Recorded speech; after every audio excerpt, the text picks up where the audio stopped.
All right.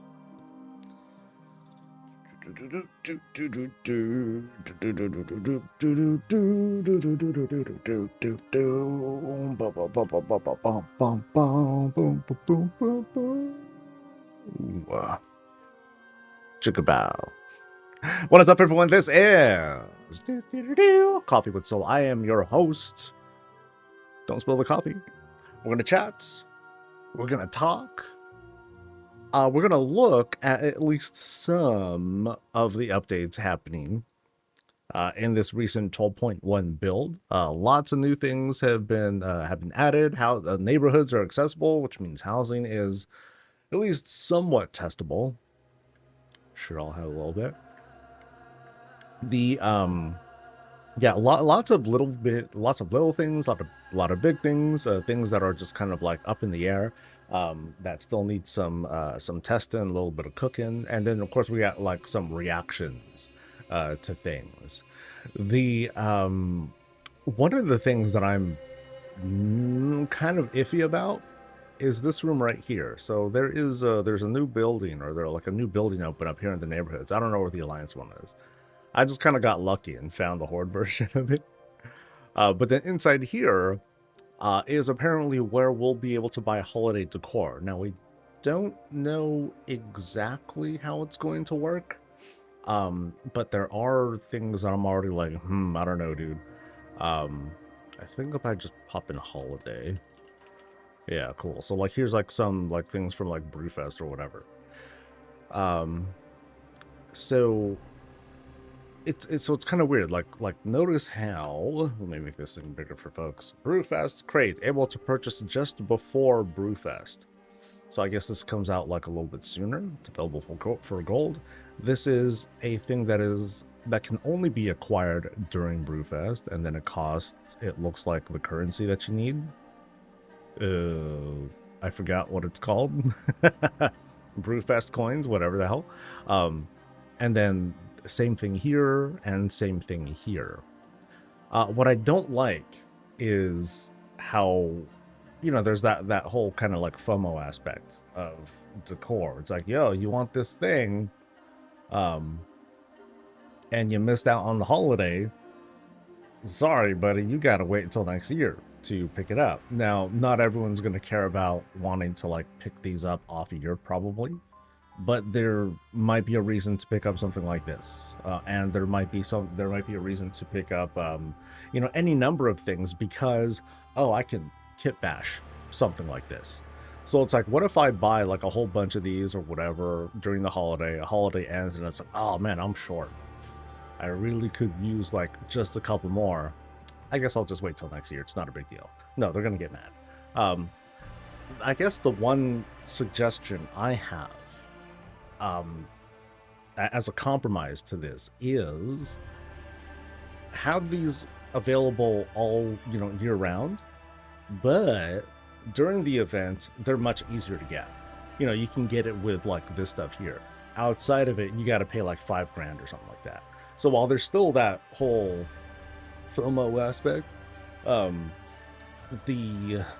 it's limited to cost and not like straight availability. I think the availability of it, you know, it's very binary as it looks right now, and I don't think that's good. I think if there's, again, like some sort of compromise, like, okay, like it costs like 250 Brewfest tokens, whatever, during the holiday season, or during, you know, when the holiday is active. When it's not active, it's going to cost like 1,000 gold or 5,000 gold, or, you know, something stupid like that. That says, okay, if you really want it, it's okay, fine. But otherwise, yeah. The counter response to that is probably, well, now you're just telling people that they should just buy a WoW token if they want to get that stuff. If they make that a problem for themselves, okay. That's how I'm kind of looking at it. I just don't like the whole, it's available or it's not. That's my thing. So, yeah. Ta-da! So, I just hope we get more coins then. Yeah. So that's the other thing. It's like, you know, these currencies, you can only get so much during the holiday period. And so it's going to mean like during that holiday, it's like, all right, guys, I gotta plan around this. I gotta like stage all my alts so I can like slam and buy a whole bunch of these across this alt and this alt and this alt if I wanted to do that. And that's going to feel like a thing throughout the whole year. It's like, oh, this holiday is coming up. Let's go.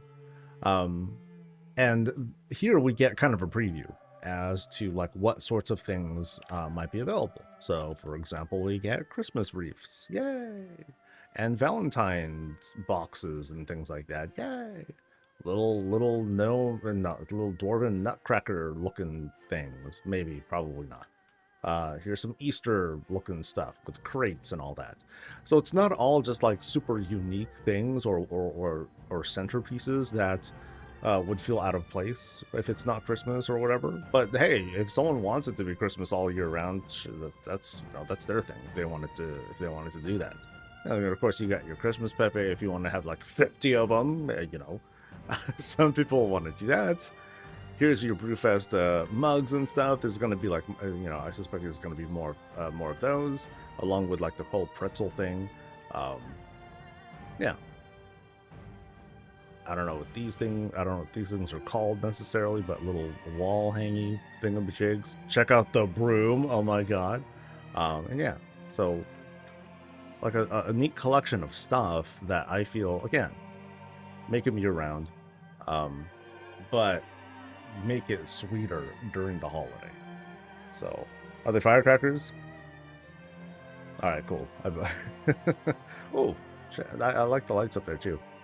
They don't seem to produce their own kind of light, but that's cool. Oh, and then like here's like some, looks like Day of the Dead or Halloween, one or the other. That sort of stuff. Oh, here's definitely a Halloween thing. Yeah, it's a dead thing.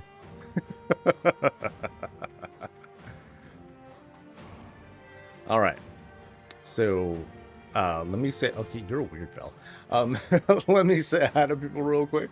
What's up to Falcory, the first person to say hi? Hey, what's up? What's up to Fel and Ravens and Hazelnut and Talani? What's up to Blywin and Malvenio and Valeri and Ray and Roxana? Hello to Arcadias and Savitar and Swords and Suits and Graves. What's up to DMX? Or I'm sorry, DMTX Cutie.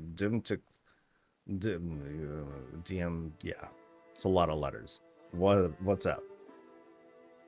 Also, what's up to Team Codabear, to Hydra Premades. Oh, dude, they have their own YouTube thingamajig. Nice. Hydra Premades, they are the folks that we're going to be looking at. We're going to be looking at 5 of their houses in just about like 20 some odd minutes. So we'll have fun with that. And also, what's up to Kelly? Hi. And of course, there's the beautiful digital spine fans going to join us throughout the day. Hope everyone's doing well. It is Wednesday. I'm still very hyped, but I may finally make my full house, but at the same time I need so much marl ad. Just go out there and get it. Marls, it's work to get, right? But I don't think it's hard to acquire, I don't think. I was saying earlier in a tweet, because some folks in Guild were talking about it, I'm like, okay, I'll just say it in a tweet. If we recall from the War Within, at the end of a season, I think, help me, correct me if I'm wrong, folks. At the end of the season, any unused crests were turned into resonant crystals during the War Within. Is that true? Because I don't remember. Because if that did happen, then that kind of sets the precedent, the expectation. When this end of this season happens, all of our crests will be turned into marl. So if that's the case, then yay! And I can wait. It's not a big deal. I don't. If it's gonna be done automatically, I don't need to, be like, oh, Blizz, we need a vendor for that. That's fine. So, oh well. By the way, I think there's a lot of people I didn't thank yesterday for subscribing, so let me read through that. So thanks to Fel right now for subscribing, appreciate it. Big thanks to Critter Blitz and to Sindel Pit. Big thanks to Team Codabear and to Damn Straight and to Jasper Extreme. There you go. I think I should also, just in case, big thanks to Jam20 as well. Yeah. Auxilia is waiting, doing some last minute changes for her house. Well, the order is set. You know, I'm pretty much going with the order that that the boss had given us right from the jump. You know, I just went inside real quick, took a quick peek to make sure the privacy settings were good, but that was like a week or so ago. So I hope no one changed anything. But we should be fine. Yeah, I'm looking forward to what you guys got. It's kind of funny because this is like a, you know, it's called Hydra Premades, so it's a PvP guild from the feel of it and sound of it. But among them, housing folk. So I'll be curious to see what they got to offer. It'd be fun. Good to enter. Yeah. I usually warm myself up over the next 15 or so minutes. I start stuff at 9 o'clock. I want to give myself a chance to say hi to people before I dive into like housing stuff. And then of course there's like these things that I want to talk about. I might do a small round, or I might do like a little video that's just kind of blast and boom, here's some updates from this build. This is going on. Here's some thoughts and commentary. Yeah. I'm considering what to do about like the Saturday videos I usually do. Because they take up a lot of time to pull up or to put together. And part of me's wondering, what if I do add a stream day? In theory, I'm just kind of like spitballing here. In theory, if I were to do a somewhat longer stream on a Friday, that could include, you know, a number of visits, once again, but also include just kind of like the recap of what's going on, because it's Friday, you know. And then I would just cut that and release it on Saturday as the weekly. I mean, I'd cut it up. I know I'd have all like the stuttering and stuff like that. I would want to take all that stuff out to make it like a little bit shorter. I don't want it to be like too long, because I'll get like really ranty if just kind of like left to my own devices. I'm thinking about that. Yeah, and then when the time comes, you know, it's going to be like, okay, we're going all in. I'm going to add more to like the visits and all that stuff. But I feel like that can maybe work. Maybe. So I know honor and dollar stones get turned into gold. I don't know about crestises. Yeah, anyone remember? I don't remember. What happened during the War Within when the season was over? What happened to our crests? Did they get converted to something, or did we just lose them? Because I don't know. All right, so let me at least switch to you. Actually, no. I still got some time. I still got a little bit of time. A couple other things that I'm briefly discovering with housing. One, share code, you know, the housing codes are not quite what we thought they were. Or at least, like, let me talk to you about it real quick. So, here's my house. Now, I guess it just never worked, or it never copied over. So if I go to blueprints, so if I want to save a blueprint, right, and I want to save the whole layout, and I name it to like whatever, I save it, and then here's the code. That's it. This is the whole code. This 20-something sequence letter thing.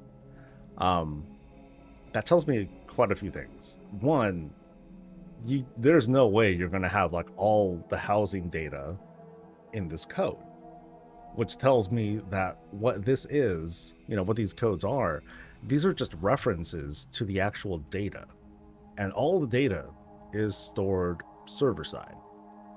I don't know if you guys can see all the stuff here. I don't think I'll be able to. Darn. Yeah, can I pull up blueprints from here? No, I gotta go inside, I think. So because the data is stored server side, it tells me, okay, I can't. So in a sense, WoW can save up to 50 houses at once, which is kind of neat. 50 full layouts and all that stuff. So that's actually quite a bit of information that can possibly be stored per Battle.net account. And that's kind of neat. I think edit floor plan, blueprints. So you can again, you can't really see it here. There's just like a quick thing that shows you like how many blueprints there are and how many you can have and so on and so forth. And then here you can right click it and you can kind of see here, you can right click a blueprint and it says you can do a copy share code, and that's what it's literally called, the share code. So this tells me you can't just like get a whole bunch of codes and then store them offline. I have like 1,000 codes, that's ridiculous, but you can't store codes offline. It also means that because the code refers to each of these blueprints specifically, right? If I were to give a code to someone and they just held on to it, they just held on to it, and then I change the house into something else, their code will still refer back to that house, and then they'll be able to be like, oh, okay, now this house blueprint thing has changed. I can also just kill the code too. I can either delete the blueprint or just turn it into nothing.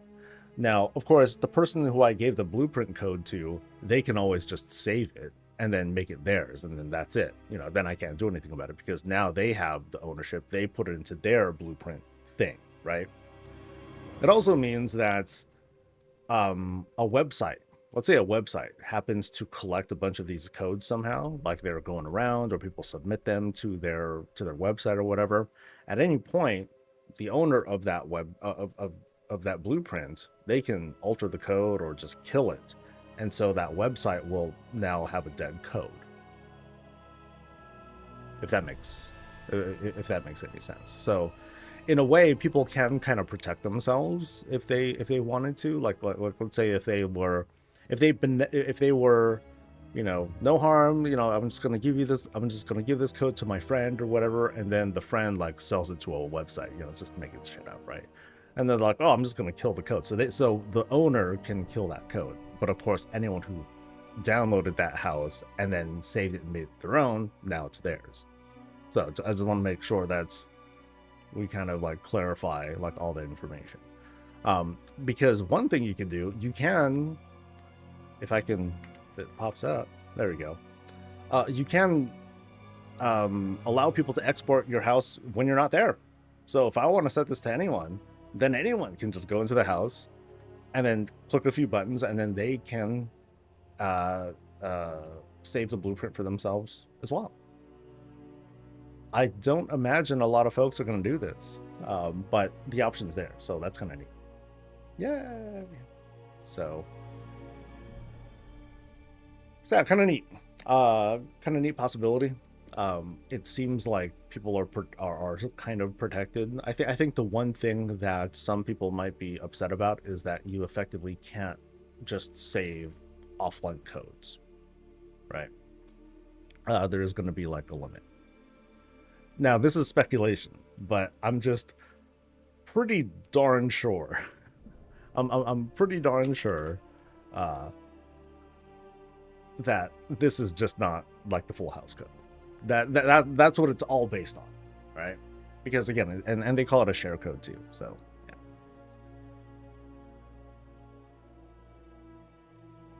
yeah. Explain it perfectly. Okay, cool. I mean, this still introduces like lots of cool possibilities. It's like, okay, someone can, if they wanted to, they can later, this is the future now. Okay, whatever. They can have a house and they can have a whole bunch of like kit bash stuff here in this room right here. Hey, that's neat. They can do something like that. And then they can just give it away or sell it or whatever. Like they can, like it'd be kind of neat if, a house owner can be like, they partner up with a website or something like that. And then the website buys codes off of them. And then if there's any shenanigans, then that person can revoke all the codes. And so while the damage is done, you know, it's out there, you know, a lot of those houses are out there in the wild. The website can no longer just directly monetize off of that person unless they too were to just take a bunch of these codes, save them onto multiple BattleNet accounts, and then they can have those. So there's like some finagly things you can do to kind of like hold on to these houses, but oh well. We have a few more minutes. So the last thing is there's a lot of floors. It's a lot of floors you can make. So let me just demonstrate here. So I'm gonna just take this thing and delete it, whatever, no big deal. Actually, I'll delete this thing too. So I'll just delete all the rooms, and then I will add an empty stairwell room. And I'll do it again. And then I'll do it again. And again. And again. And again. And again. And again. And again.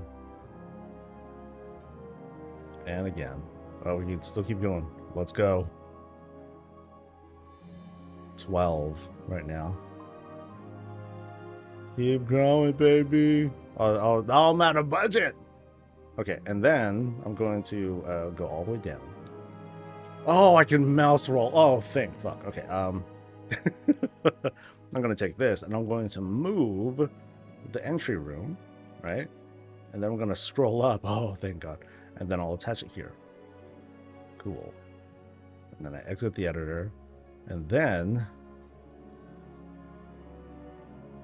yeah. Basements? Yeah, you can call this a basement, sure. Whee. Oh, I didn't even make it all the way down. Come on, buddy. Oh no. Okay, there we go. Here, this way. This'll do it. Whee.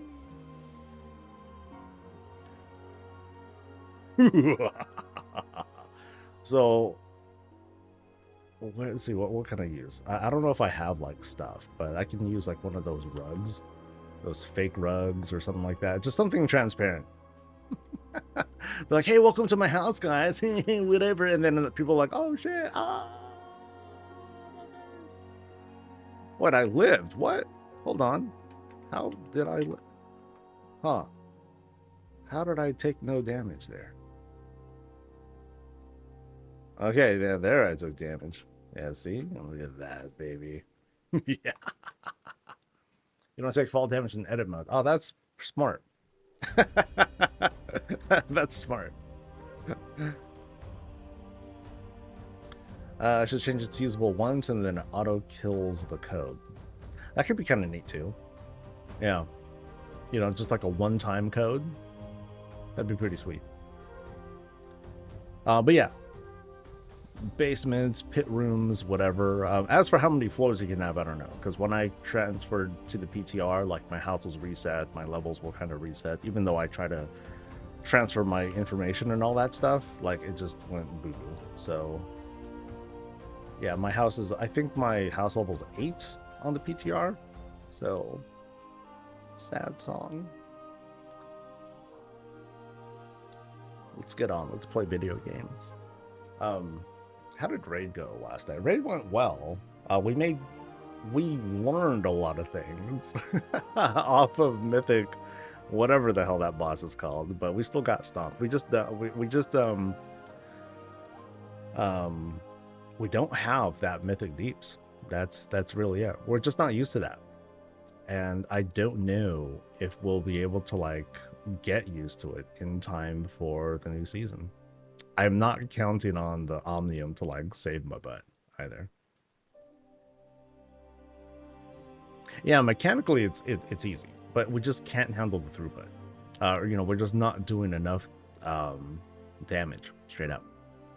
You know, so there's not a whole lot of tips I can give to the team. You know, we got the tactics down and all that. You know, so yeah, like you're saying, Phil, like mechanically we've got it.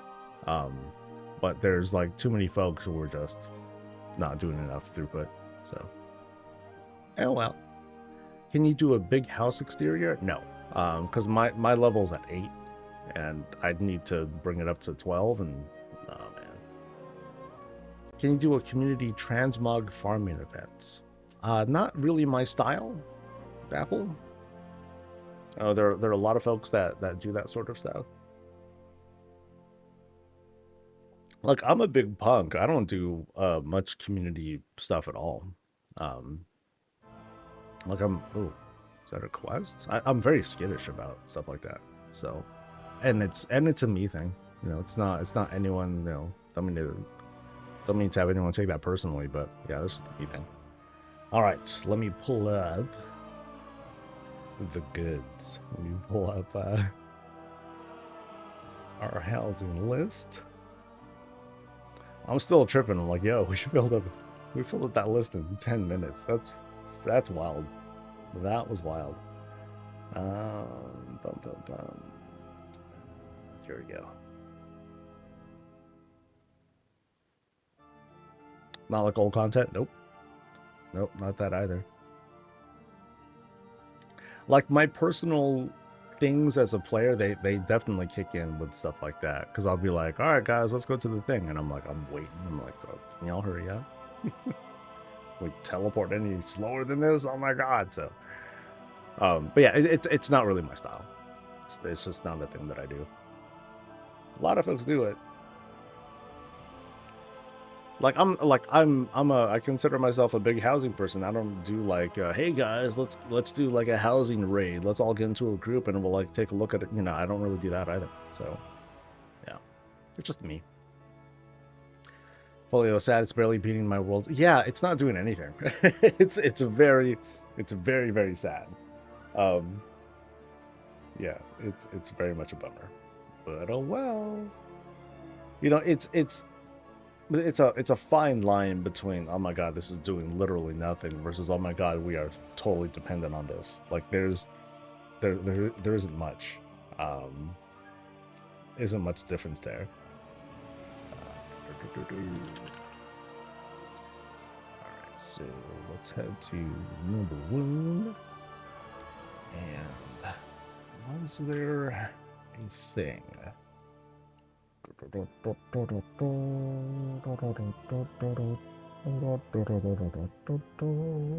Okay. Oh, nice and easy.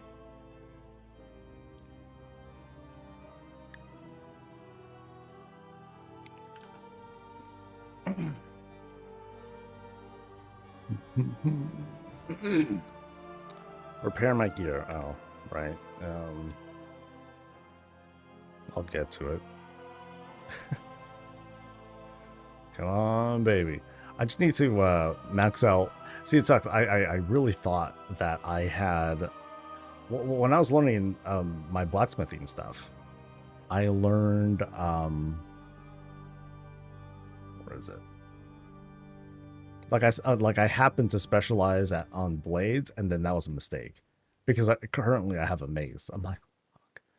So watch, I bet you by the time I get enough points and then I go down to maces and then master that, I'm probably gonna switch to a crafted weapon, a crafted, which means I need to do a mace, or I'll need to like switch to blades or something.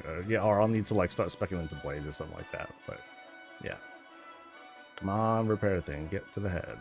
Get to the head. We're gonna get there, baby. Or actually, I'll just do it myself.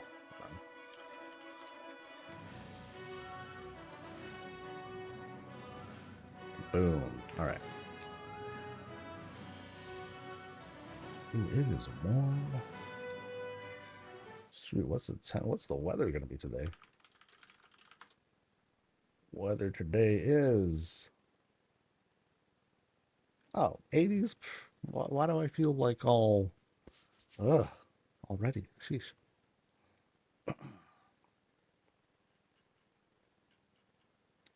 Maribel, hey, what's up? The ability to move the entry room alone makes me inspired to build so many things. Oh yeah, for sure, dude. That's it's this. I'm gonna make the claim and say that patch 12.1, it's like a new season of housing. You know, for some people, it's not going to change anything, right? totally fine. But for others, because of like some of the big changes that are coming, and not even take a look at like some of those panels and tiles and stuff like that, um, because of because of these changes, there's going to be a lot of folks who are going to be like, oh, there's so much that I'm just going to tear down.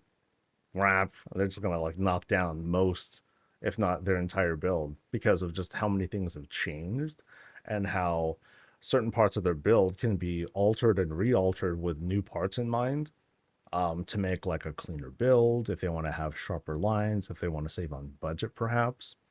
It's like, yo, why deal with this spiral staircase that I have? I'm just going to use the preset one because that's hella cheap by comparison. You know, it only costs like I think three budget for the new stairs, and then you can size those out bigger, smaller, because the default size is pretty small. It's like, yo, what the hell is this? This is for like ants. But then you can size that up and make it pretty manageable looking. I actually think they could be a little bit bigger by default too, but oh well. Oh well. And then the whole thing about entryways as well. You can have like this entirely different vibe. It's like, yo, I'm gonna have this whole thing where I'm just diving deeper into a cave, and then when I get to the bottom, I'm in this big foresty area because it's a skybox room or whatever. Like it can have that kind of vibe to it. So that could be cool. Be very cool. All right. I think we're good now. We're a few minutes in, but you know, I don't expect any news. But I'll keep an eye out for like 10 o'clock. We'll see if there's any like updates, especially if there happens to be a trading posting. That's like the one thing that I might be anticipating, but that's about it. All right. That's not the house. That's the house. Here we go.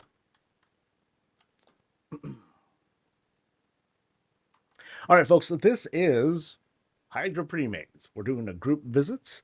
They are actually, let me go ahead and just read the blurb. It's a very easy blurb. We are a cross-faction PvP community and guild. That's it. Nice and sweet. So we're going to be taking a look at 5 of their places to get kind of an idea of like who they are. And of course, give them a chance to just kind of show off and celebrate themselves as a guild. So if they happen to be in chat, hey, welcome. I'm happy to have you. Feel free to just, make this a party for yourselves. A way to celebrate like your guys' stuff and look at like some rando person like me, just like, oh my God, let's look at this cool stuff. So let's just make some fun from it. And the first person we're going to be looking at is Dorian Gray. So this here is Dorian Gray's place. We're over in Razorwind. It's a little bit like gloomy outside. The rain's going, but it's all good. We're here to celebrate this guild. So as soon as we come in, let me zoom out a little bit. We can see that while they have like while their positioning is good, they still have like some things that are like fenced off using these Suramar fence posts. Real quick pan around, we have this like pretty easy placement of different sorts of decor, including like some shop stones. You can see those that are like being traced all along the lot. Let's start left and let's take a quick look at what we got. Now, first off, of course, being a PvP guild, you see PvP power-ups. That's like iconic. It's like if we don't see them around here, it almost looks sus, but we're fine. So going around, we have placement of fairly large objects. Just kind of like the placement to suggest, yo, I just want to like kind of fill out space a little bit. But they went ahead and they did a meticulous job of placing these paving stones to make sure that we're on the right path as we go through and check out some of the things that they've collected over the years, from little night wells to like some of the Diablo stuff that it's been available. Looks like they made their pre-order for the expansion and all that. Here's like some more of the shop items. And again, these feel like little monuments of accomplishments that we're just kind of perusing through right here. Yeah, some fun shots. Fences, notice how the fence went all around, despite, again, having having a good position. So if this was a place of battle, they just wanted to be super, super protective of themselves. Lots of these stones. Dude, these are a lot of stones. How many were used, man? That's a lot. All right, but let's go inside. Actually, let me see if there's anything up here. Anything of these? Oh, we do have an assortment of things, including some evidence of like some raid activity. Yeah, of different sorts. So they've been around. So this is like kind of like their raid celebration up here. Cool. But now let's head inside and see what they're all about. Over 100. God damn. That's a lot. That's a lot. All right, so as soon as we enter, there's the boss celebrating themselves. Obviously, making it festive. Looks like we have a number of guildmates who are here who are hanging out. So feel free to hang around as we take a look at the place. So we come in. Again, we have a nice easy placement of greens. We're welcomed in. No need to take anything off. Just go ahead and come in fully clothed and everything because they're fully armed for battle. This demon hunter and all that. Now, as we go into this first main room, we're directed like towards the front, which seems to be like this kind of like feels like an extended foyer of sorts. But then the real exploration is going to happen to our left and right. So we're going to go through the center first, and let's see if I'm right. All right. Like how all these colors are blending together because we have some really bright lights that are being presented here in this initial room. So we come in, we have like this nice little placement, small kitchenettes kind of dealing. It's almost like yo, normally we don't have this stuff out, but then we have guests over, so I'm gonna pull out the girl from the closet so they just haul this thing out and all that. We can tell different stories of how the placement was done here. We can say that it was like, okay, this was just basically done. They just kind of put it out there, but we can kind of tell the story. Yo, guests are over. Let me pull the good stuff out because we know we're going to be doing like lots of grilling, lots of socializing out in this room. Very cool. Now, of course, having a barbecue grill, if you're going to be grilling like that, all that oil's gonna get into the curtains and drapes and stuff, and all that stuff is gonna eventually smell. So there's that to contend with as well. A lot of thought needs to go into how you set up your house. Just gotta throw that out there. So there are 18 rooms in the house. Okay. So let's see how the placement goes. And it looks like they turned down the lights. Things are gonna get a little bit more intimate. So it looks like we are going to be kind of like winding around. So I guess I was wrong about how the rooms were gonna go. This dude popped a noggin fogger. He's just partying. And as we move into this next room, we have this unfortunate hot tub that happens to be floating, but it's okay. These arcane toilet papers, they're the things that are making it float. So now we have like a little bit of flexibility there. But very dressed room that we have here, it's like a multiple hot tub room, is what I'm getting out of this. Know how bright things are popping here between the chandelier that's up here. Between 1, 2, 3, between the 6 sconces, 2 Arakoa statues, additional candles on each of these tables. This is quite very celebratory, and he's very small now. Very celebratory. It's like it's like people are eating, and then the boss is back here. It's like, hey, y'all having a good time? And then they're like quietly eating, like, yo, he's half naked and just bathing like right in front of us while we're trying to eat. But that's fine. It's his house. We're just the guests. We don't want to be we got to be polite, right? So this does happen to be the dining room, nice and filled. Now, what's very important is that along with snacks and food and whatnot, right on top of the dining table, big old hookah. So all the little bits of all the nutrition is happening here. Very nice. And and all draconic chairs. So we have like this very heavy, both blood elf and draconic look that we're getting out of all of these here. you know, really fun mix of lights as well. You know, big old dark iron chandelier that's brightening up the room, and then everything else just kind of like follows it. I believe this is going to take me back to the main room. Yeah, through the shroud, and this takes me back into like the initial room. But we're going to backtrack. We're going to head back over into the hot tub room, the awkward hot tub room, and we'll see. We'll keep going. All right, so right through the shroud, boom, boom. Ah, okay. Here's where the hazing happens. As I like to think of it.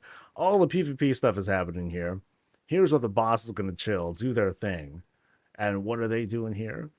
They're doing like their own sort of like mock-up of like PvP fights. Not sure what the crystal's doing. Maybe that's being used as like some sort of obstruction when they're doing like their little duels and matches and stuff. That'd be kind of cool if it happened to be a line of sight thing. And then they can use that as like sort of a practice structure where they can use it, you know, to like practice line of sight tactics and things like that. I'm almost expecting there to be, at least in one of these builds, not saying that there has to be, but I wouldn't be surprised if there is like some sort of PvP like arena of sorts. This I'd say is like one example of what they pull out, because yeah, they got like the cool power ups and all that stuff here on the side. So pretty sure this portal takes me nowhere, given that it's in the corner. Boop. Yep. So just a nice decorative thing to, you know, just act as a contrast to the opposite corner there. Yeah, neat little spot. So here's where people are just talking smack while the duelers are over there, and they're just being like, "Oh, did you see this dude? He like popped his cooldowns like way early." It's like, nope, he's gonna get smoked. So lots of smack talk, I imagine, in this room. All right, from here we have three options again. This place is going to be sprawling. I have a feeling. Well, let's go through this shroud. Notice how we're not going through doors. You know, we're not going through like normal doors, which really for me is a personal testament. I'm not fond of doors in in housing right now, but that's just me. Let's get back to the build though. So here is the armory. Here's where they're grabbing all their like, you know, PvP weapons and things. Dude, if this was a guild hall, just imagine in the near future, hopefully near future, all of like your gladiator sets and stuff. That's gonna be a sick thing to have, you know, as an individual or like as a guild. Like all these things that have been collected over the years, all these completed sets and whatnot. That would be super prestigious. That would be really, really cool. That's the kind of thing that would make people like super jealous. Like imagine like people busting out screenshots of like their plays, and they have racks and racks of like this gladiator gear that you can't really get anymore. That'd be really cool. It's going to bring up conversations, of course, but I think as someone who doesn't really feel FOMO, like I think that's like mostly very, very cool. Very interesting. So we have the climb here, but this happens to, you know, this armory room. This happens to be like just the armory. And then up here, it happens to be kind of like a hangout spot where we can talk about like just how awesome we are because look at all this gear that we have. But yeah, interesting that we have no lead up into like rooms or anything like that. It's just like this is the room. You know, it's just like this extended armory sort of spot. Love the celebrations. Classes, races are being represented here. And of course, we're working on like cool stuff. Again, it's going to be really cool when they come out with PvP. You know, when we can like present transmog as if it was the core. That's going to be sick. Okay, so that's the horde thing. That's where we came from. Here's like a different one. I'm just gonna go through here. Let's see where this takes us. This takes us to a double shroud and into the outside. So while the fighting and smack talk is happening here, of course I gotta have some downtime. You know, we're gonna be relaxing out here where it's nice and airy, feels very quiet. You just hear like let's pretend this is a magic shroud because the way that this is presented, this has a kind of I'm gonna say this is like a portal kind of feel to it. So we're just kind of like a magic shroud teleports us outside. So no sounds of battle going on. That's all elsewhere. And down here we can just kind of relax.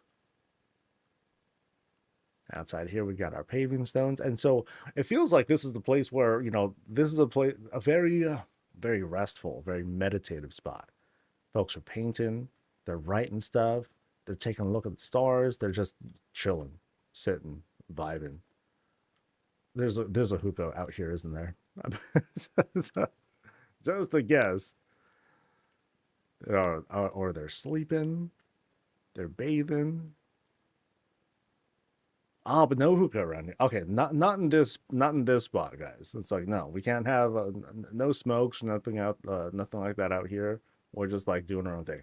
But now, funny enough, there is some like blacksmithing stuff happening out here, because for whoever's a big fan of that, they're like, dude, this is very meditative.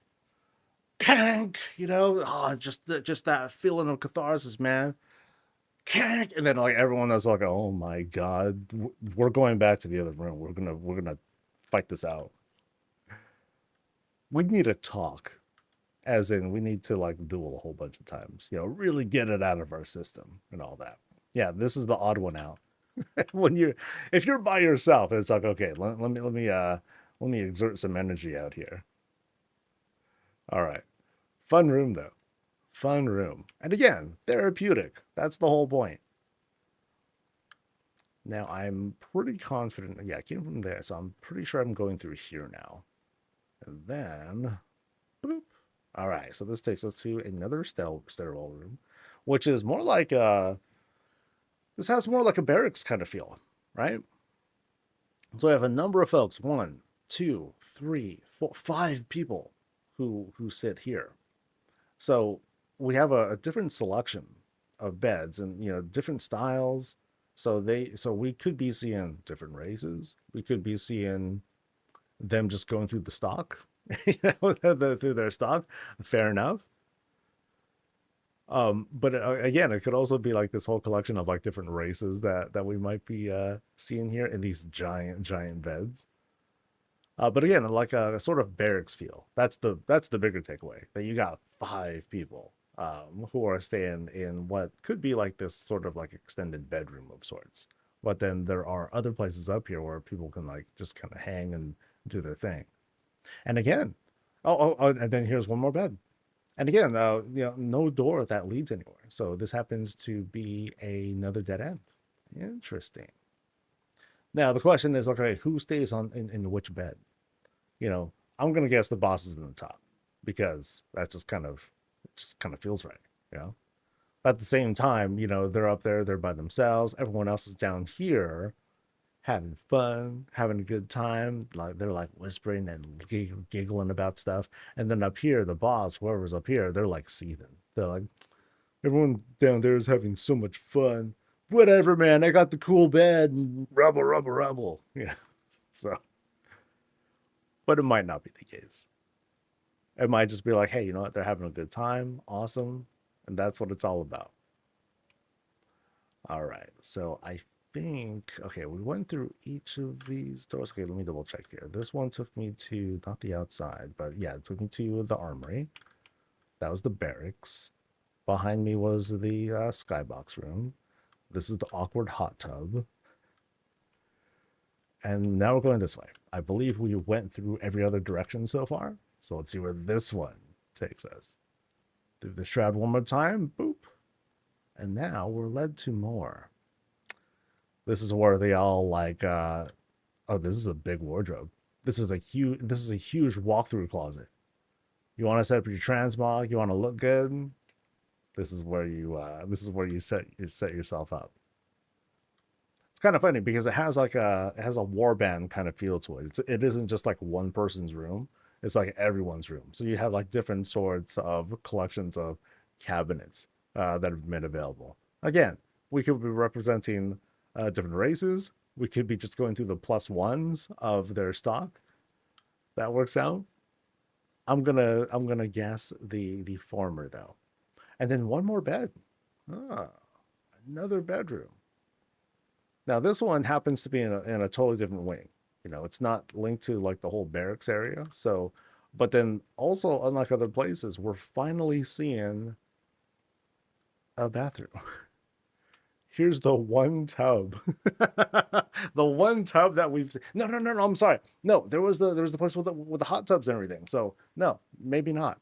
Maybe that's like the whole place where everyone's baiting right next to the dining room. Because you know why? Everyone's totally cool with each other. They're just like walking around naked. Like, oh, hey, what's up? You know, what's up, Jeff? Oh, what's up, Daryl? You know, how you doing? We were doing twos earlier and blah, blah, blah. And they're just like, whatever, let it all dangle out and all that stuff. And they're just chill, So, hey, if that's the kind of guild they are, it's all good. And then, and then out here, and then look at that. And he stripped down. Wow, that is quite responsive. So this is how they dress for a second dinner. So we saw earlier, there was a dining table kind of setup, but then we have another one. You have another place for feasting, big fireplaces, 3 of them, in fact, because hey, why not? Let's just go through them. So we have our feasting. We got our drinks. Again, all the nutrition that we need. Meats, drinks, smokes. It's all good. No coffee around here, though. Interesting. I'm not going to judge. Not out loud. But fun dining room set. It's kind of like, hey, like, yo, we're going to get like dressed. We're going to get dressed like kind of nice, and then we'll get something together. But then this happens to be the only way through. So this happens to be a public spot as well. Interesting. So let's go through here now. This room will take us to another hall. Okay, so again, sprawling build in this other wing. So it's almost like this is this feels like the more private spot. So it's like the wing that we were looking at before, that was the more public area, that was for like the warband and whatnot, but then now things have privated itself up. So I feel like this is where the boss is enjoying their own thing.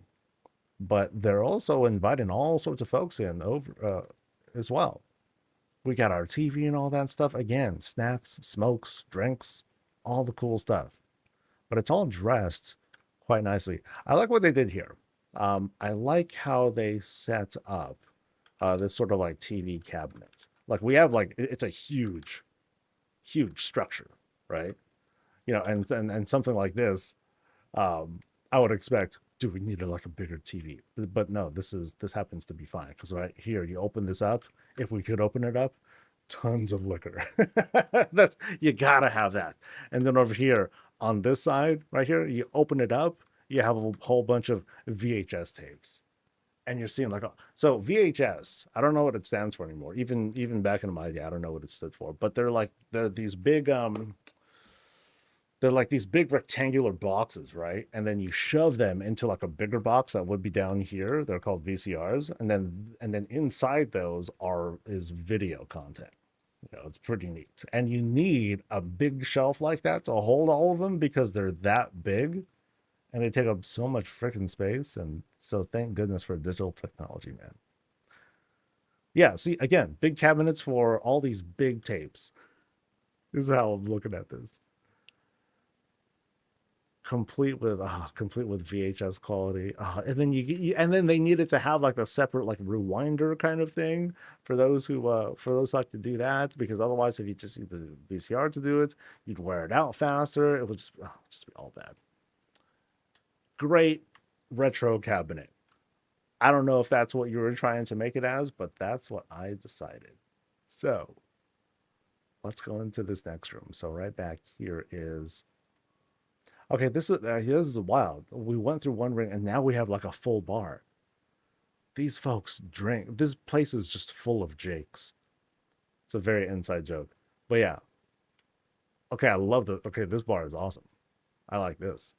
Very fast. It has this very active, this very this very living bar, if I'm losing words here. Like imagine everyone's here. They're feasting, they're smoking, they're having a good time, they're getting loud and rowdy. We finally found the coffee. Yes. So, yeah, fun bar stuff. It's self-serve, or like if someone wants to volunteer and and play bartender, awesome. We got folks playing music and doing all the good stuff. Yeah, great room setup that we have here. It's a great sort of like place for like, okay, we're gathering around and just celebrating life. You know, it's like, yo, grats to another year of Hydra Premades. Here's what we did. Eat up and all that. A lot of fun. So now we're going through doors, by the way. just pointed that out. We should. Oh, okay. Another kind of wardrobe sort of. No, to the bathroom. Very large bathroom, but we finally found like the other bathroom, complete with tub, wardrobe stuffs. Things to change with, and then we have. Dude, okay, that's just out there. That toilet is just like, just exposed. But you know what? Fine, I'll go ahead and sit too. Nice, easy bolt chair to like set us up. And and check out like, we have an example of some of the newer decor stuffs. Very subtle lighting here. This is where it's like, okay, out here, whoa, getting smashed, let's go. And then over here, oh my god. Hold it together, dude. Hold it together. Oh my god, turn off the lights. Oh, thank goodness. Okay. Let's go. And then they just like let it all out. You know. Actually, preferably let it all out here. Wash themselves off, and then they're good to go. Or if they're just like, okay, I'm done. I'm just gonna get a soak. I need to sober up. I need to get this off my mind. Deep breaths. Deep breaths. Oh no, they gotta run back to the toilet, and so kind of convenient setup that we have here. Um, have I seen everything? Have I seen all the rooms? I feel like we did a good a good combing through of what's good. Yeah, this bar was great. Huge pantry area and everything. Very nice. All right, so let's keep jogging back while we double check, because I think we have seen everything. Let's see. So back here we're at dining room area, and then back here probably wardrobe stuff. Yep, back to the wardrobe stuff. And then we kind of make our way back to the main room. If we go this way, actually, no, we're not done, because we got here to go to as well. Okay, so just double checking. Entrance, the way to wing 1, that door, the way to wing 2, and then we have an open door. Boop. So once again, so we've retreated back to near the entrance of the house. And here we have this kind of like somewhat festive, or somewhat, kind of a fun gaming type of room. Notice how with the low lights, it's like I'm trying to play. It's super low light. He can see just fine, despite, because he's a damn demon hunter. I'm like, yeah, I can't really see where my pieces are going. They're like, okay, that's your problem, not mine. I'm like, that's not fair, dude. Back here, nice little collection. And then what is through here? Banners and shrouds that take us through. Boop. So I'm going to take a guess here that at the top of the stairwell is not a door. just going to point that out. But through here, now we've reached the library sort of spot. All right. We're doing some work. So a quieter part of the house. It's kind of funny how these torches, they're like super bright. They have this very, very bursty sort of light, this very bursty sort of light, but the fall off, oh man, it falls off really hard once you leave that. So we're climbing through this library spot. Floating books, auto carousel kind of things, and you see, no door. And then we get to the top, and at least one more place to like snack, because all that reading takes up a ton of energy, of course. Yeah, a very sprawling build, dude. Crazy. And I think that takes care of it, right? Very cool, dude. Very, very cool. All right, let me take a quick jog back just in case, because I think I saw some clickies, but that shouldn't lead us anywhere, right? Yeah, that doesn't lead us anywhere. We go through here. We're back here into the kind of gaming room and back to the main room. Sweet. All right. Oh, cool. Dorian, thank you for showing us your place. Is there anything that we missed, though? It looks like we got everything this time. Cool. Awesome. Awesome stuff, guys. All right. Oh, yeah, we still got plenty of time until 10 o'clock. Sweet. All right, so let's head to Nox Mage's place now. Nox Mage. All right. So just a reminder of the order we'll be going in. So we saw Dorian's place first, then it's going to be Nox Mage, then Plagues, and then Lucreth. Yeah, Lucreth. And then we rounded it off with Auxila. Cool. We have another floor. Nice. That's gonna be kind of cool. Now I think about that, because you had all those different upstairs rooms that didn't have a door to it. So I didn't really pay attention to like the exact layout, but it feels as if, once like a few more rooms are added, you may be able to just be like boom, boom, boom, and then all of a sudden link a bunch of rooms together. That could be kind of cool. If it suddenly just kind of turns out like that. I imagine that to be hard, because in 12.1, the budgets will be able to get to a level 12 house, and then I think we get another 30 or so room budget. Which could mean if you use small sized rooms, you should be able to link at least a couple of those upstairs spots together. So that could work out. I wouldn't recommend going any bigger than that. I think small rooms would probably work best for you. Just a guess, though. All right. Wait, hold on. There was a message about something. Was it an important message?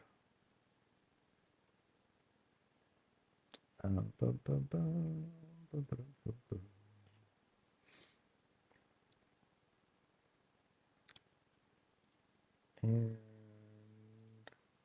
nope. Okay, cool.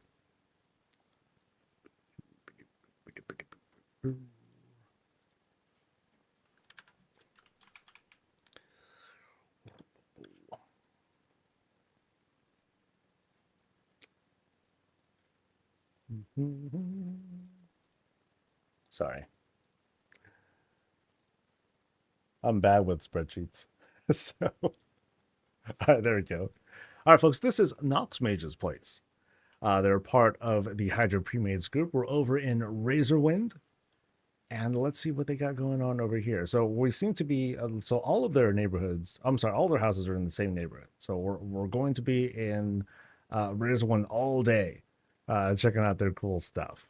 So as we go into this plot, so there's actually the guild boss, who I think is going to be like just kind of like hanging out with us throughout at least a number of these visits.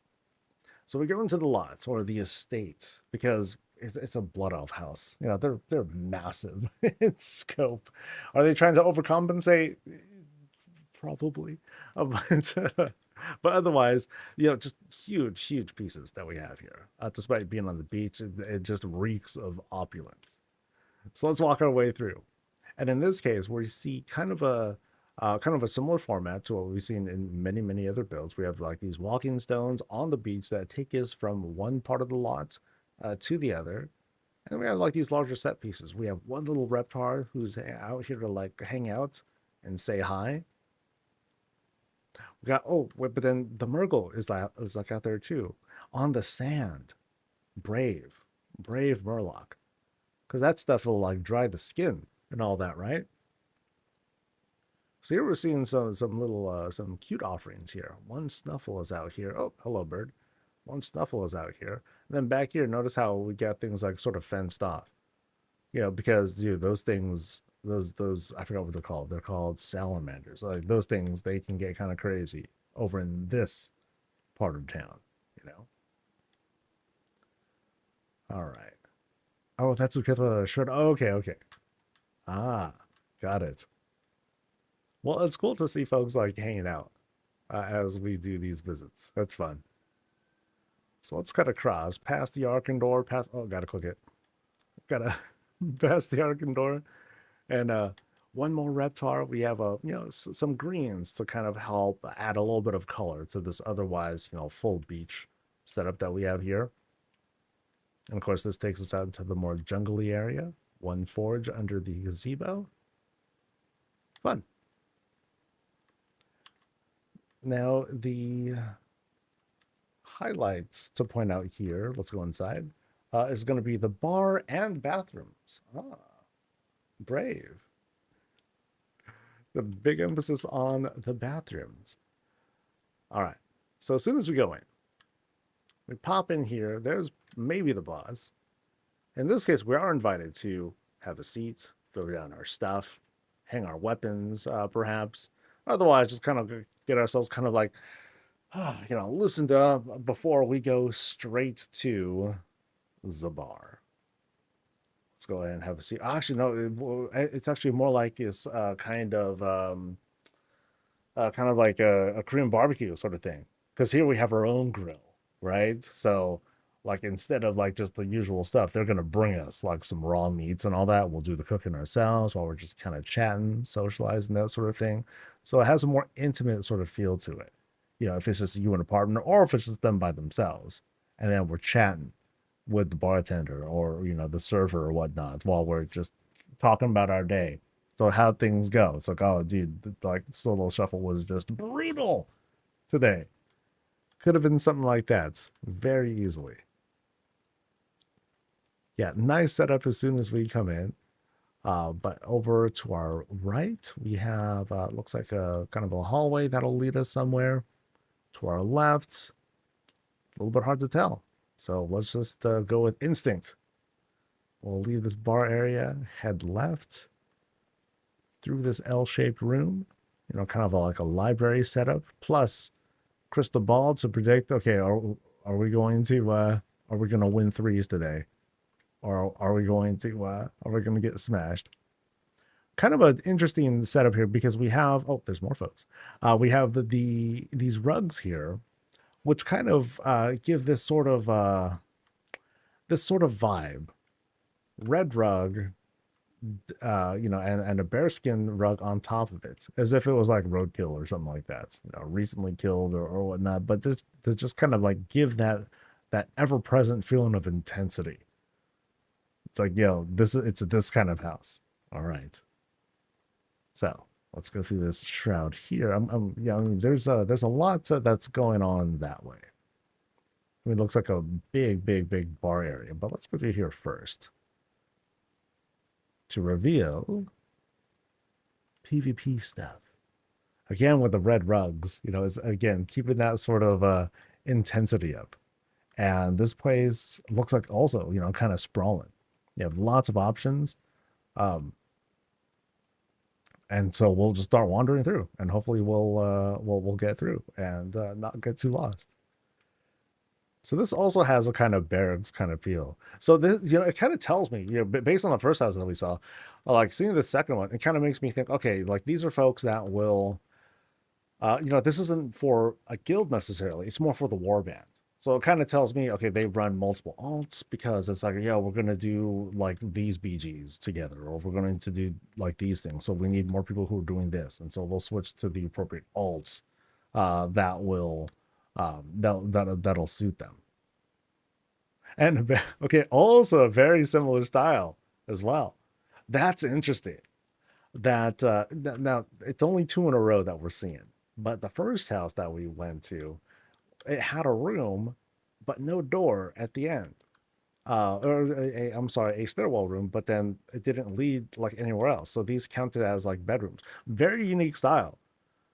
While I'm not going to, while I would say that like the placement of items and whatnot here, I would say it's like not as, it's not like this. We're not seeing demonstrations of like this great technical prowess and whatnot, but it is very interesting that we're seeing similar styles between people in the same guild, as if they're just kind of like you know, taking the styles from each other. That's interesting. That's quite interesting. Might just be a coincidence though. So I could very much be tripping. Let's go through into this room.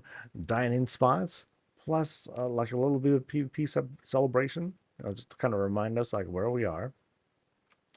There's a probable secret shelf right back here, which they opened for me. Thank you. But we'll go through there in a bit. I just kind of want to peek at either side here just to make sure I keep my sense of orientation. So check out how we have like Alliance stuff here. And I think we saw Horde stuff on the other end. So this is kind of a sort of a center-ish of the house. You know, we have like this, you know, the marriage of these two rooms come together here to kind of like describe, okay, this is our shared commonality, foods and all that, and wines. No smokes though.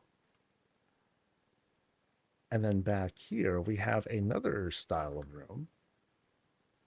Same sort of deal. In this case, though, the folks who are the alts or guildmates or whoever who happen to be here love the coffee. Thank goodness. My kinds of people. So let's do this climb. Let's see what's going on. And yeah, again, yeah, sure enough, we're seeing like a very similar style of room. I'm wondering who inspired who in this case. You know, who was chewing off whose style? Or was it someone else outside of the guild and they just happened to like pick these up? I'm convincing myself at least that this is not a coincidence. You know, that you know, these are like tips that were given. That's cool. That's neat. So it shows that that between the guild, they're talking to each other. You know, they're sharing tips, they're sharing ideas, they're doing stuff together, looking at each other's places and all that stuff. I mean, they're coming here together as a group, which is awesome. So this was the dining spots. We went through the secret shelf. And what are they hiding? A bedroom. So a secret bedroom with a secret hot tub. Heck yeah, dude. Let's go. Boop. Huge bed, lots of treasury things. But then right through here, where does this take us? This takes us to, the more personalized bathroom. Excellent. Excellent. We got our bit of privacy. We got our cloth teepee. All good. So let's retreat back again. Back into, okay, here's the bedroom. So we're going to go back into the kind of like dining area. Note the Diablo checkerboard thing. Boop, boop, boop, boop. Nice use of the advanced feature there. And so, should I cut? Yeah, we went across. We went to that room. We're going to go through here. Now we're in the Alliance area. Ugh. Just kidding. And then once again, options to the left and right.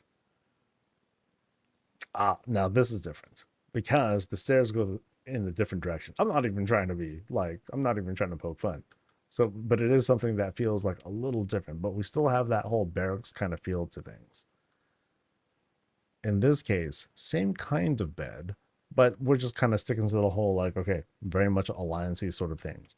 I'm not sure if these different crates or these different treasure chests, if they're helping to like represent different races or whatnot, but it could be. So let's climb. Let's see what else is going on up in here. You know, lots of bright lights, even using fireplaces to do the same thing. And again, very similar style. We have your wardrobe, all heavily dyed blue, you know, to make that whole alliance representation like super, super strong. But they still maintain the overall theme of the house. It's still basically a house that was constructed by blood elves, but as for who populates it, you know, that comes out differently. So it's almost like saying like the homeowner is like, nope, nope, you can't knock down walls, you can't do this, you can't do that. You can hang stuff however you like, cool, but you can't disrupt the structure of the house. Sometimes that's the rules. All right, so right through here, a suspicious array of shelves over there in this gaming room. So we're still, Now we happen to be in the basically the Alliance side. We were commenting earlier about how we were going through like the Horde side, and I was like, oh, okay, look at these red carpets and all that. So now we're seeing this contrast with this Alliance representation here. And then right back, ooh, look at that. Going outside. Now, what do we have here? An arena. It's definitely got that vibe. Okay, I'm trying to remember these barrels. I think they come from digging through things in Undermine. You're doing that, and then I think you randomly get these. I think. If that's true, then they did a lot of this stuff. Whatever the case, though, the room itself, it has a kind of arena vibe, kind of, sort of. Two champions enter. As for whether they have like a start place, it could be like, okay, here's one start spot, here's the other one, they like TP in, and then boom, let's go. From here, lots of little line of sight features and things like that. But maybe it's not a PvP room. Perhaps this is like a room of like different experiments or whatnot. So imagine this. Imagine like some grand experiment happening over here. You got blast shields just in case, because you got to protect the house. I mean, hell, the house itself, that is tucked away in this sort. This is like a pocket universe, as I'm going to call it. This sort of structure is helping to power the portal that takes us through into this spot. So if anything crazy happens here, at least it's this little pocket universe or pocket world that's destroyed, and everything else is fine. Except for the barrels. I'm sure they worked really hard to get all these barrels together. So I'm sure it was a bit of a trip putting all that work in. Yeah, they dropped from scrap. Okay, there we go. Yeah. So I did remember correctly. That's a lot of work that they did putting that together. No joke. All right, so we continue going through, excuse me, we continue going through the Alliance spot. Space table, always love those. And, oh, we've rounded about. Okay, so we very much have like so I guess it's something I should have realized a little bit earlier, how we have like these two wings. Horde side back there, the Alliance side back here. Let's do a jog though, because I feel like I missed some rooms. This side seemed to be there seemed to be more rooms here, unless I missed something. So I think we went through here. This was not a bathroom spot, was it? But this was oh yeah, that was a whole transition kind of thing. So we're gonna go through here once again. Oh no, we didn't go to here yet. See, told you. So I believe this is the bar area that they were alluding to. So despite this being on the Horde side, this is more or less like the big unified bar. And barrels for lighting. Dude, they must have loved doing Undermine stuff. Oh, wow. So here's where the boss chills. They do their thing, and they enjoy all these barrels that they've gathered. Oh, boy, this man is the barrel king of, of Undermine. I don't mean to make fun, but man, that's a lot of work, dude. That's a lot of work. Okay, now we got a bar setup going. Just like one of the early bars that we saw. This place is alive. Cups were overturned. People were loud, getting crazy, having themselves some lobsters, some wines, and all that. Awesome. Even the help, they got to get into it too. There's no normal entrance inside the bar. They got a vault over, so there's a bit of physicality required just to be part of the staff in this bar. There's our restrooms right over there. We're just kind of panning over. And otherwise, oh, dude, some of these places have their own private kegs. Their personal kegs. Oh, that's crazy. Like, the people who come here, they got to get wheeled out. Is there a wheelbarrow around here? No, there is not. But there should be in this particular spot. Yeah. Really fun spreads that we have here. And then let's check out the bathrooms over there. Let's see what we got. So, men's... Oh, this is very loungy. Okay. So in this bathroom, you know, if we're going to be waiting, we can like sit, do our thing. But of course, there's the urinals right there. So is it really that comfortable? So here we go. We're doing our thing. Cool. Let's go. Let's go. Let's go. Let's go. Well, at least we have a little bit of privacy.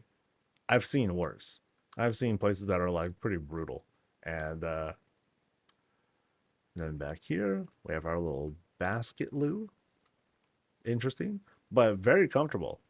I seem to be sitting pretty darn good in this otherwise wooden style toilet. But I like that there's just kind of like a relaxing spot in here too. You probably won't catch me sitting there for too long though, given the smell. Now of course the ladies' room looks a little bit nicer. You know, while they don't have like the couch to relax on, they have like more vanity work. And then here they have all separate stalls. Wait, hold. Oh, okay, sorry. Let me. My bad. So we have like separate stalls, but then hold on, like back to the men's room. We got one. I mean, I guess that works, but still, dude, they get three, which is more fitting, but fine. I can accept that, I suppose. All right. So let me, have I seen everything? Actually, I think we might have gone through all the other nooks here. I'll do another job here. So I'll go this way. Went there. I think I went through here. Yeah, because this is the one that had like a few paintings and whatnot. And that's when I was like, oh, well, I think we're going to see the same pattern. And then I cut left, go into the dining area. That's a secret shelf. Did I go this way? Yes, I did, because I was like, oh, thank goodness, coffee. Okay, so cool. Yay. I think we nailed everything. Let's head back to the entrance real quick, which is just right through here. And we finished the roundabouts. And boom. All right. Very cool. Yeah, thank you for showing us your place. All right, so we got 3 minutes left. I'm gonna kind of like sit and wait for a little while. I'll head to the next place, but we'll wait for 10 o'clock to hit. We'll see if anything drops. In the meantime, we'll go to Plague's place next. 42. That's your lazy house? Oh, what do you mean by lazy? I think it's cool. Yeah.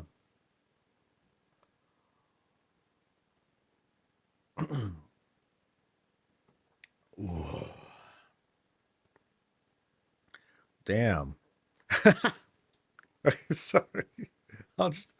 Okay, that's dope.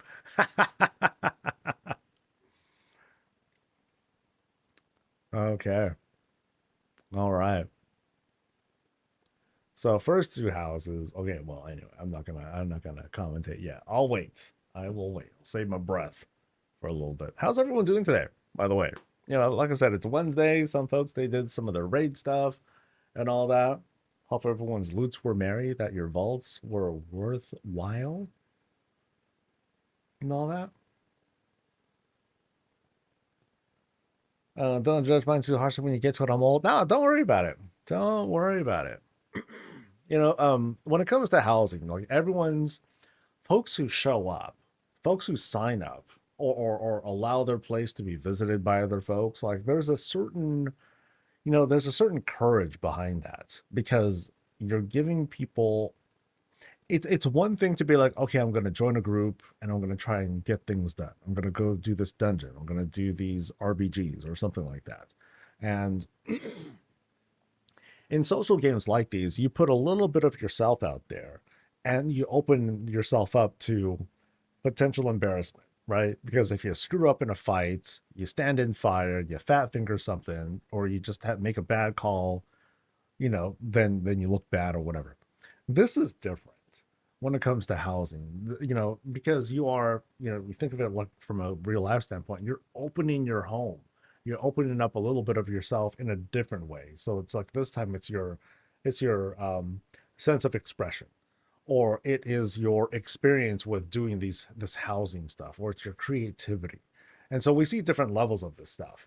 And you know, it's you know, the long and short of it is some houses are just built differently than others. And some people, they have a lot more experience with this sort of thing, the technical expertise, the overall sense of creativity and ability to take whatever's in their head and be able to make it show up here on the screen for themselves or for the audience. There's a difference. But just being able, you know, just having the courage, whatnot, uh, to offer themselves up and show off like this, that's always worth an applause. You know, so don't ever like sell yourself short on what you can do. We will see some, you know, we do see some like mind-blowing creations every now and then. But housing as a whole, it's always something to celebrate. It's always very cool to share like this, especially because it's very different. All right. Where is the new stuff? It's 10:01, which means nope, nothing. Okay.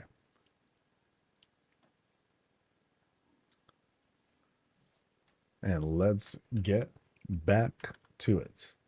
All right, folks, this is Plague's Place. We're over in Razorwind. We're representing Hydra Premades, and oh, there's a little crown there up there too. And we are presented with this temple.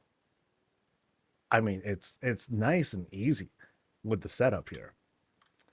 You know, we're kind of let in across these. I don't know what these are actually. These are tables. I forget. Statues, sarcophaguses. Got it.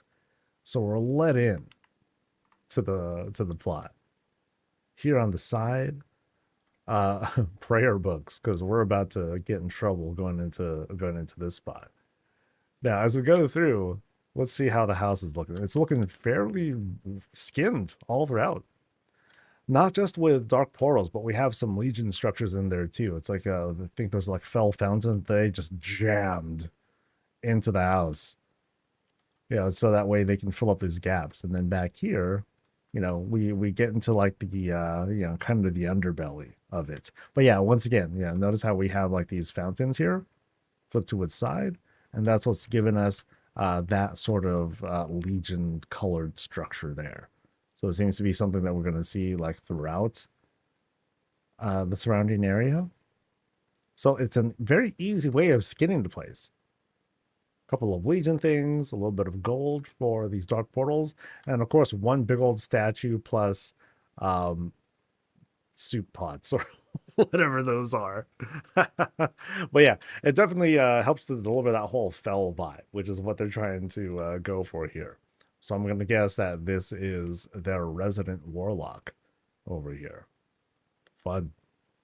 All right, so let's go. Hopefully this is the entrance. I think it is. Yes. And actually, okay, cool. Yeah, so let's go inside. Yay. Ugh. Excuse me.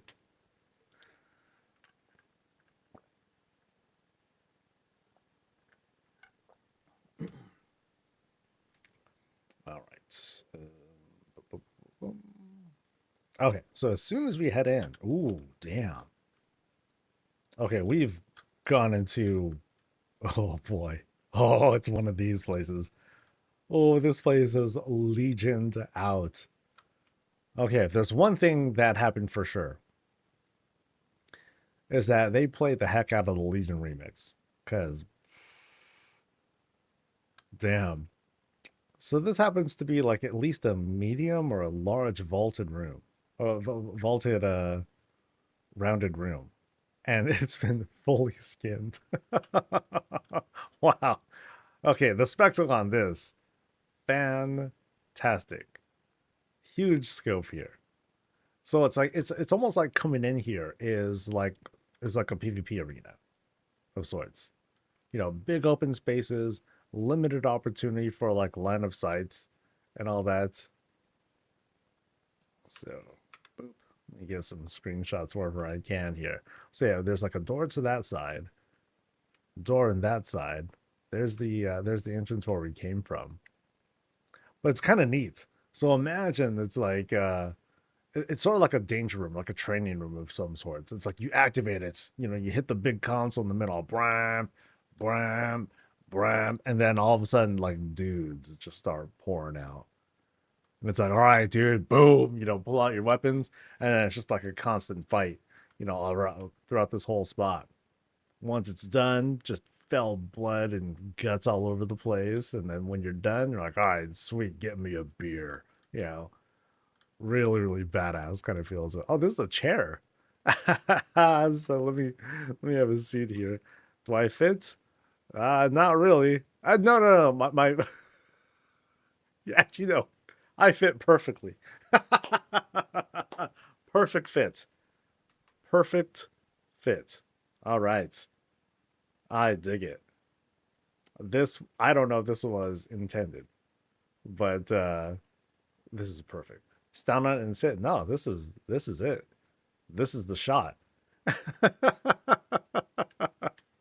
So we're good, dude.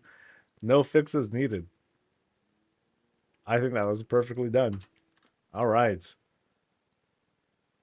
So we have left and right options.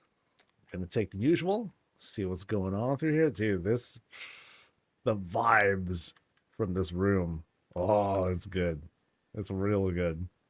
You know, it's cool because it's a demonstration of um more than anything, just like the pure grinding of it, you know, getting all of these things together.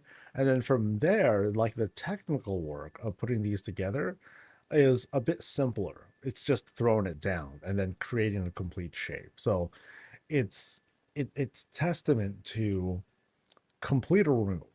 You know, if you're trying to go hard on a certain theme, it's gonna start off feeling like, oh man, this looks terrible. I don't know, blah blah blah. But then if you just keep going, fill out the space, and then once it feels completed, oh, it looks really badass. Really, really cool. Actually, I'm back here really quick. These here are different structures, I think. So, not the hollow thing. It's this. Okay, so there are multiple fountains being used. That's all I was wondering. Multiple fountains are being used here to kind of dress this together. And then we have like one big old chair looking thing. It's like a very cool throne, I think. Yeah, very cool throne. That's being that, and then the chains there to help suspend it. That's cool. That's hecka cool. All right, so we go through this door, and you know, maybe I'll survive. Maybe I'll survive going through this. Oh boy. And then we walk onto like the worst. Oh, holy what? Damn. Damn. Okay. Okay, the spectacle here is just fun, right? It is, I would say, simplistic, but it's also just a lot of fun putting all this together. You know, it goes to show what happens if you just take like very few objects and then just like spam it all over the place. So yeah, a lot of these leather rugs that are being used. That's a lot. That's a lot of crafting, actually. Yeah, so a whole bunch of these rugs. Let's walk. So we have like this kind of vibe as we're going through. Okay, my transmog happens to be perfect for this spot. Works out great. Works out great. And then up top here to I guess to dress the divides between rooms, they used the warlock shelves to kind of skin that. Yeah, here as well. Yeah, so it looks like we're walking through a series of tiny rooms, perhaps small rooms. I'm gonna guess tiny rooms. That would save on the most budget. And then something's that way. All right, trying to be slick. So you got a portal that goes there, but I'm gonna go around. I wanna double check and see like, because I have a feeling this might just take us all the way around to the main room again. Because back here is the room, whatever that is, and we're just kind of going through what feels like the entire circumference of said room. But we'll see in just a bit. How many portals? Yeah, dude, that's that's a lot of gold, dude. That's a lot of gold. And it all lines up great. You know, the fact that the portal, it produces its own sort of light as well, it really helps to deliver the vibe. And I'm pretty sure, yeah, this is going to take us just all the way around to the main room. Yeah, so layout wise, simple. Um, you know, not complicated, but like just the scale of things. That's what I love about this place. It's simple, but this has very much like this, you know, classic video game dungeon vibe. When you're like, just imagine doing a dungeon crawl right now. You know, you're going through a few steps, and then all of a sudden, like you see like monsters pop up, and then you've got your menu selections and everything. You know, defeat those, and then move on to like the next thing. So yeah, really neat. All right, so let's go ahead and jog our way over to the portal. Now we gotta satisfy your curiosity, like what's next as soon as we go into this spot here. So we go through and boop and boop. What? Wait, and yo. Oh, okay. Wow. Ooh. So once again, very much a PvP arena sort of spot. As soon as we come in here, oh yeah. Oh yeah. Oh, this is so cool. Really clean too. You have a whole bunch of these Forsaken tables all lined up. Really nicely lined up too. Let me take a look at this again. Yeah, I didn't realize that these connect like they're freaking Legos, man. With how flush these end up coming together. Really neat. And then here you have more of these tables put together. Oh, they're fighting. Oh, nice. Of course I gotta put on the show. Hell yeah, dude. So yeah, strong arena vibes that we have out here. Um, and again, I love the simplicity of all these placements because these are all just like tables lined up in different ways. So like here's like one of the table shapes, right? And then here's like the other table shapes. They're just kind of like linked together a little bit, you know, in this sort of like crisscross kind of thing. And that's it. That's the whole shape. And the bottom here, you have like I guess those are like Forsaken tents pointing down, as if they're like sort of traps. So like here we go. So like here's like the pseudo entrance to the arena, right? So here I am. I'm like, all right, dude, I'm ready to go. 5, 4, 1. These things kind of lower down. We run in, worm, and then it's game time. You know, and then we do it, and then I get slapped because I don't know how to PvP at all these days. It's a And I think this is, I believe this is the dead end. Yeah, because we went all the way around. I didn't see any doors at all, unless there's like some super super secret door that I missed. But again, the scale and scope of something like this—that's so much fun. That's fun. And again, it demonstrates like the kinds of techniques that you can put together. It doesn't have to be like this super kit bash crazy thing. You can just take like one shape that you feel is fun and just skin the whole thing. Again, dedicate yourself to completing a room throughout your build, and you'll be very surprised. And then up here, oh, interesting. What's this up here? I like what's going on here. Oh, that's the exposed part of the vaulted room. Because you have the leather stuff on top, which has this really gruesome look to it. But then here, oh, that's clever. I like how this kind of lands. Because here's the exposed part. The tables just end here. And then you have like some warlock shelves to provide some shaping, banners on the side, more warlock shelves actually being used to dress the top here. Nice. Nice. That's hella clean, dude. I like that. Yeah, let me get a thing of that too, just real quick.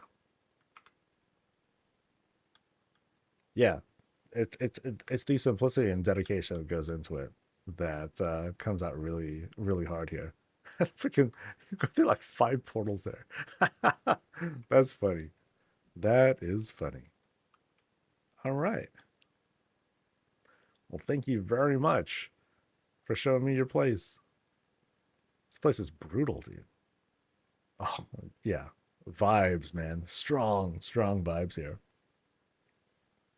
All right.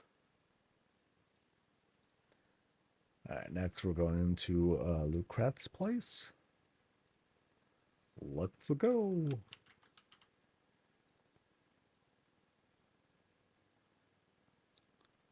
All right, 27. Somewhat smaller builds that we're seeing today, so we're kind of cooking through. If we do have time, I'm gonna take some time to look at more PTR stuff and all that, and then I'm going to, and then that'll help to stage a more condensed reaction video that I'll put onto the main channel. Bit of commentary, some visuals to point out some cool stuff that we're discovering. And there's a lot of folks that are still peeling away at like with data mining and discovering of like new things and all that. Like, is there anything new that popped up? New toys and treasures? Who cares? Gear cause. Oh yeah, I was seeing that stuff about crest cost for gear upgrades. I kind of figured that. So when we first saw stuff about crest costs and stuff, people were like, "Oh my god, the scaling thing is back," and I'm like, I don't know. I think it's not really coming back, and that's just leftover data from like, you know, from months and months ago from earlier builds, and it turns out that was the case. So, whoops. All right, let me look at another page really quick. Already made my fish tank inspired by the portal. Oh, was that something that we saw on the Discord channel? I think I saw that earlier. Yeah.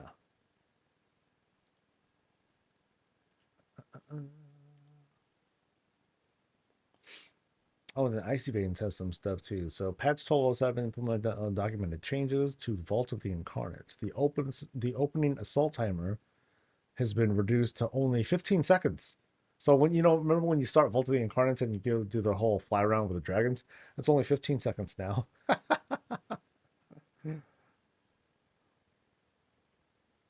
And then only 2 eggs are required for Broodkeeper to defeat her. Nice. That's kind of I'm a little surprised that they did another pass on legacy content. So sweet. I will definitely do that at some point. Yeah. Yeah. You spam better homes. Okay, nice. Thanks. I know that you know, from a channel standpoint, you know, the score channel, like I'm very small. Like I try not to, you know, I don't make it a big point to like, oh, let's have like everyone join like this channel for like all the housing stuff. You know, there are other fantastic channels that are out there. But it's great when people happen to drop by mine too. I appreciate it. Excuse me. Okay. Anyway, that was on an Icy Veins thing, Jolly Good Fella. I actually look at their page a lot more these days. They I like their articles. Anyway. All right, folks, this is yo, what is going on, dude? This like suddenly like phlegmy congestion or something like that. All right, take 2. All right, folks, this is Lucret's place. Roving Razorwind, representing the Hydra Premades Guild. And here, we have this sort of like the whole temple setup. Oh, that's wild, dude. Yeah, it's so pieced, the way it's pieced together feels very, not cartoony. That's not the word that I want to use, but something reminds me of Legends of the Hidden Temple, for those who might remember something like that. The vibes here, it's like it's looming, but it's also fun. You know, it's not made to be something that's going to be like, okay, this is like so intimidating. This is really scary. This is dangerous. Nah, no, this feels like this has adventure vibes. It feels like I want to go inside and like see what's going on.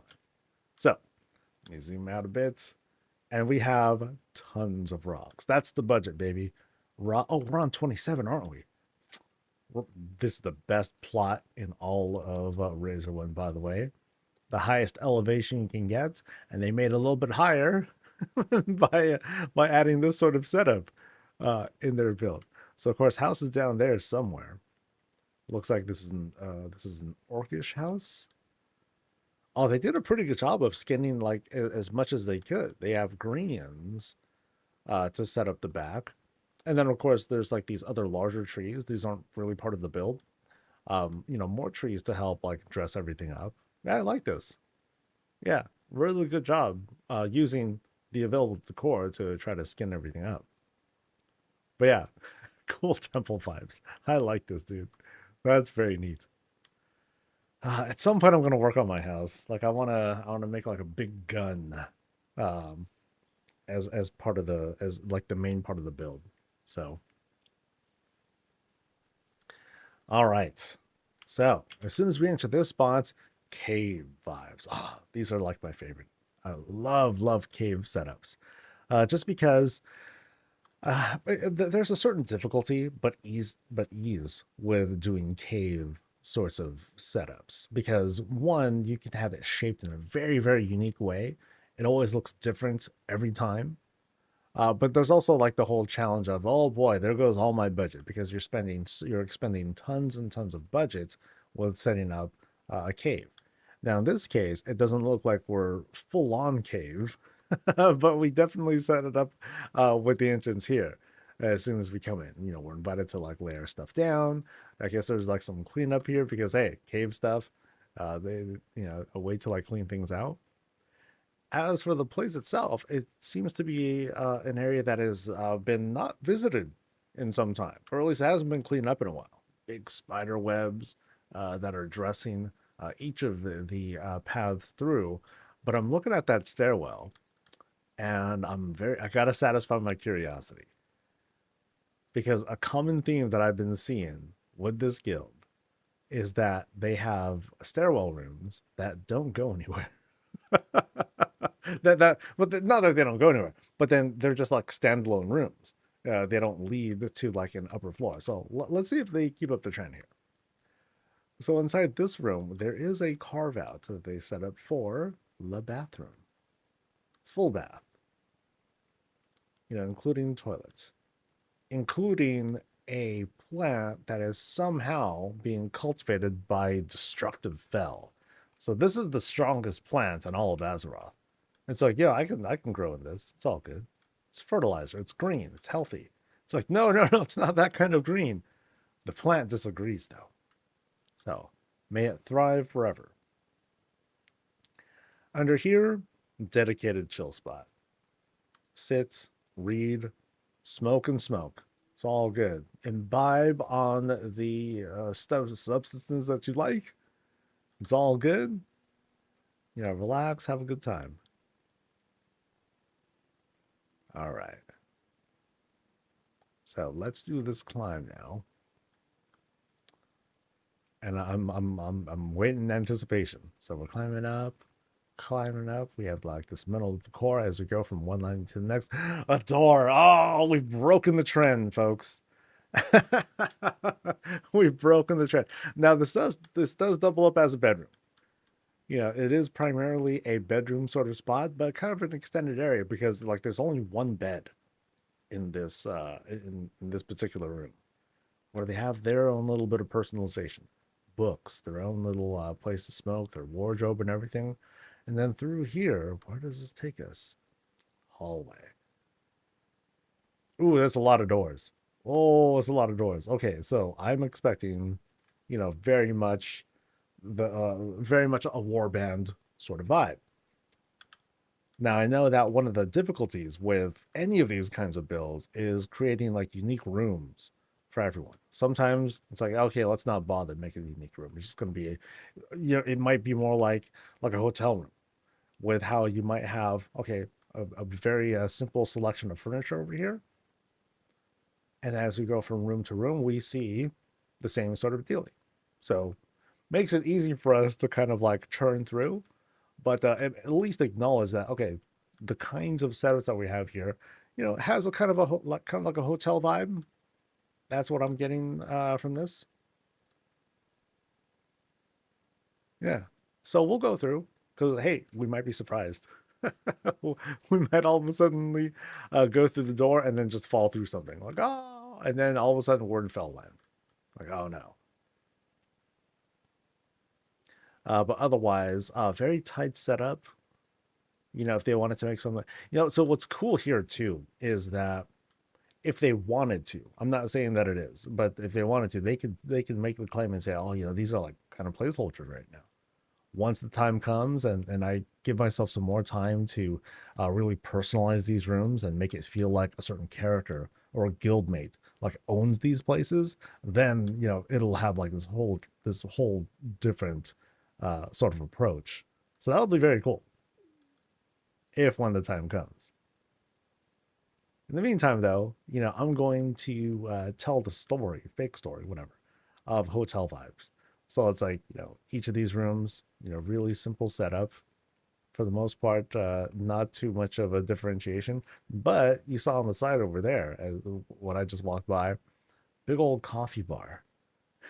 So here's like your continental breakfast, folks. Folks are staying over, get up, okay, grab yourself like something good, get yourself a snack, and you're good.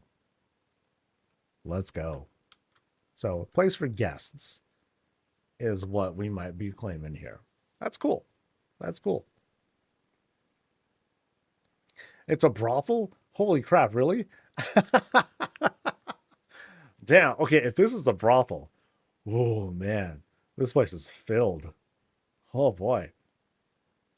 Now that's ambitious. Because that's a lot. That's a lot of business coming in through here. So if it is a brothel, then like going through here, this is where I guess guests are coming in. Huh. Wow. Okay, that's busy. That is busy. Good luck with the cleanup on that. All right, let's go to this side here. And where does this take us? So that was good. Yeah, good job trying to play that off. Um, kind of a workroom here, plus relaxing spot, plus secret shelf. That's gonna path us somewhere. That takes us to like the dining area, but well, secret's out. Let's see what's going on back here. Ooh, all right. Now here's where the real action is. So right back there. Okay, some trophies. Okay, so I'm gonna guess this is like the arena. Another arena is approaching us, I think. Let's see. Nope. The only fighting we're doing here is the Battle of the Bands. Da-da-da-da. Nice. So let me climb up in this guy. Boop. We're playing. We're vibing. Someone's going to bust out the guitar and get nuts. Or, oh, kind of interesting. We have a lectern up here too. So we're either playing a concert or we're doing a lecture. Something like that. Oh, God. So the person who's up here, they need to be really good at their job. Because these folks, they're partying, they're drinking, they're serving themselves or being served, or whatever. They're doing their thing. Lots of sounds, yelling, all that stuff. And we're like, okay, we need to talk about the joys of Fel, and then so people are like, boo, drink the wine, so yeah, wouldn't be that great of an idea. Just imagine being the person up here who needs to like give that sort of lecture, and then the people here, they're just jeering. They're like, take it off, take it off. You're like, oh, what? Dude. And then they do it. Then everyone has a good time. All right, so interesting contraption that we have here. Generator setup. Powering a turbine, which powers the roaster. Okay, so it's a big coffee machine. Got it. big roasting machine, big coffee is being set up here in their bar. But we have our selection of wine as well. Wine and other things to imbibe on. Feels like this might be sculpturing or work in progress kinds of things going on. But then we can also go through the shroud and nope, just kidding. Oh, there's a door. Okay. Oh, that's not a door. It's the wrong kind of door. I should have taken a closer look. Okay, so that actually took me outside. That's a whoopsie. Whoopsie, whoopsie, whoopsie. So that happened to be the, that was the bar area we're at. We're just going left. Okay, we're fine. We're fine. Yeah, I still got my sense of direction here. Because we're going like this way. Into, oh, nope, I took a wrong turn. But we're here now. So, took a wrong turn, come outside to a huge barbecue pit. Sick. Well done with setting up the kind of transition outside. Oh, and we got a place to sit. Nice. Oh, heck yeah, dude. Okay, this fire is exceptionally bright. It's almost like there's like more than one. Is there in fact more than one? Yes, there are two things going on. There's like one of these giant braziers here that's been shrunk down. But then there's also a rugged one to create like this nice, big, healthy fire pit. So we can set up like a sort of vibe like this. Nice. Really nice. Portal will take us to who knows where, Narnia, what have you. Oh, some coffins back here too.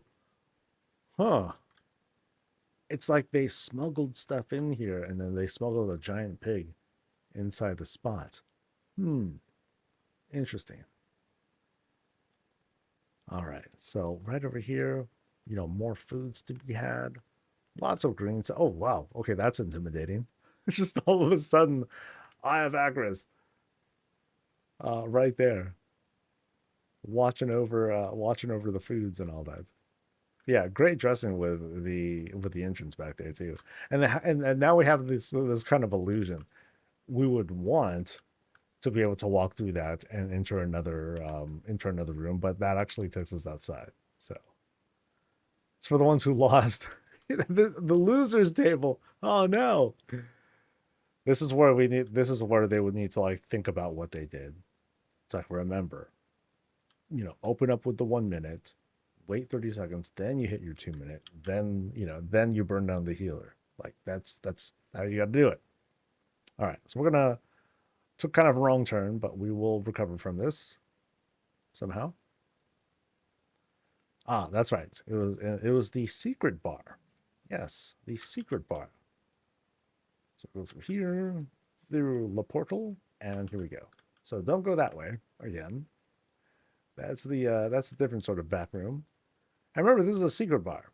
So, oh, this actually took us outside too. Okay, so from here, we have a soccer pitch. Oh, that's cool. That's hella cool. Now this is an arena, right? Here's a different sort of arena. Oh, he's he's kicking him. Wait, hold on. Nope. You can't match my skill, dude. Nope. My skill's mighty. Oh, so good.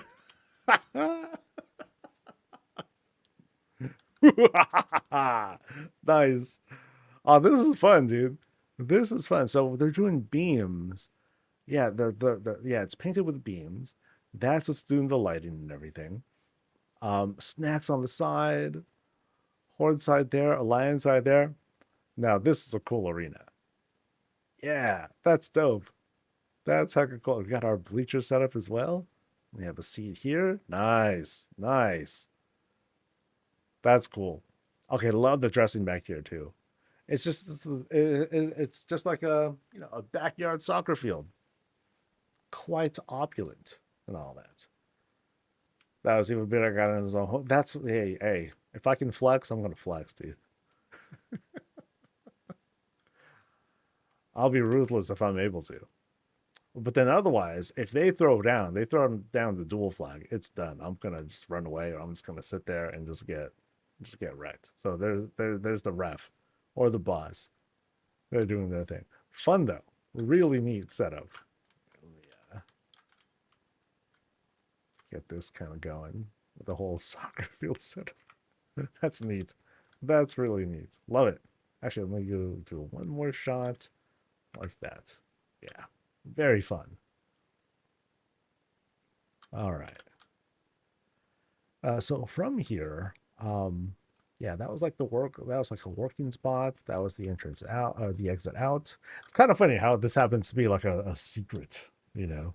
Not everyone gets access to this spot, but then I'd say it's a pretty open secret. I mean, you got your full bar and everything. You're going to invite friends and comrades over and go nuts. All right, so we are back here now. I came from there. That's like the main room. So now we have some options like the huge shroud, but I think I'll go here. Nice and open. So in this T-shaped room, we have a big old dining table plus market stuff. Oh, and our kitchen. All right. Haven't seen too many kitchens with the guild yet. So here we have like, you know, some pretty easy prep. We have our prep table. We got our stand-in sink. We got our filled out shelves, but they did put together a fridge. Very nice. It's using the void fridge, so you have like that kind of like cool color. Back here, oh, they did some good kit bashing there actually. They have some basic shelves, wall shelves back there. I think that's a table of sorts. That's acting as a skin to the back. No, I think is that the bottom? Oh, that's the bottom of the trunk. Okay. Didn't realize that was the bottom. That's neat. Yeah, some nice clean shapes that you have here. Close all that stuff off and we're good to go. All right. So let's retreat from the dining room. We'll make a right.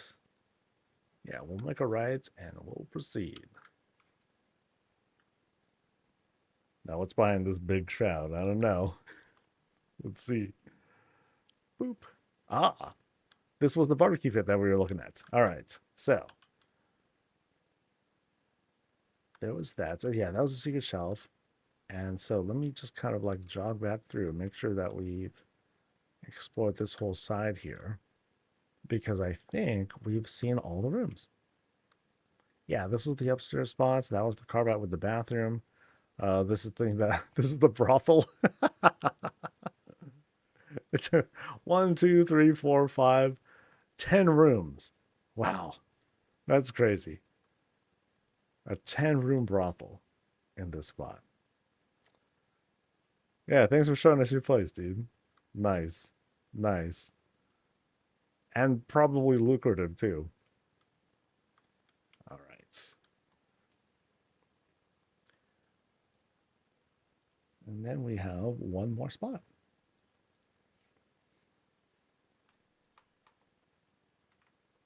Wow, we're blazing through. All right. You know, this kind of reminds me of early access when we saw like smaller builds, things that were more compact and all that. Oh, that was the time, man. When I was able to go through, all right, guys, we're going to do 15 places today. Let's roll. Oh, man. These days, I'm barely managing 5. So,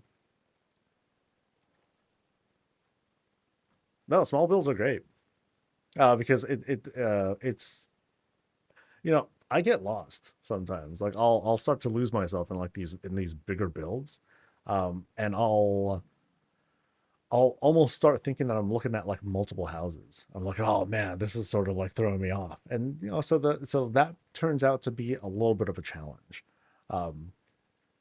So smaller builds, they stay memorable for a bit longer.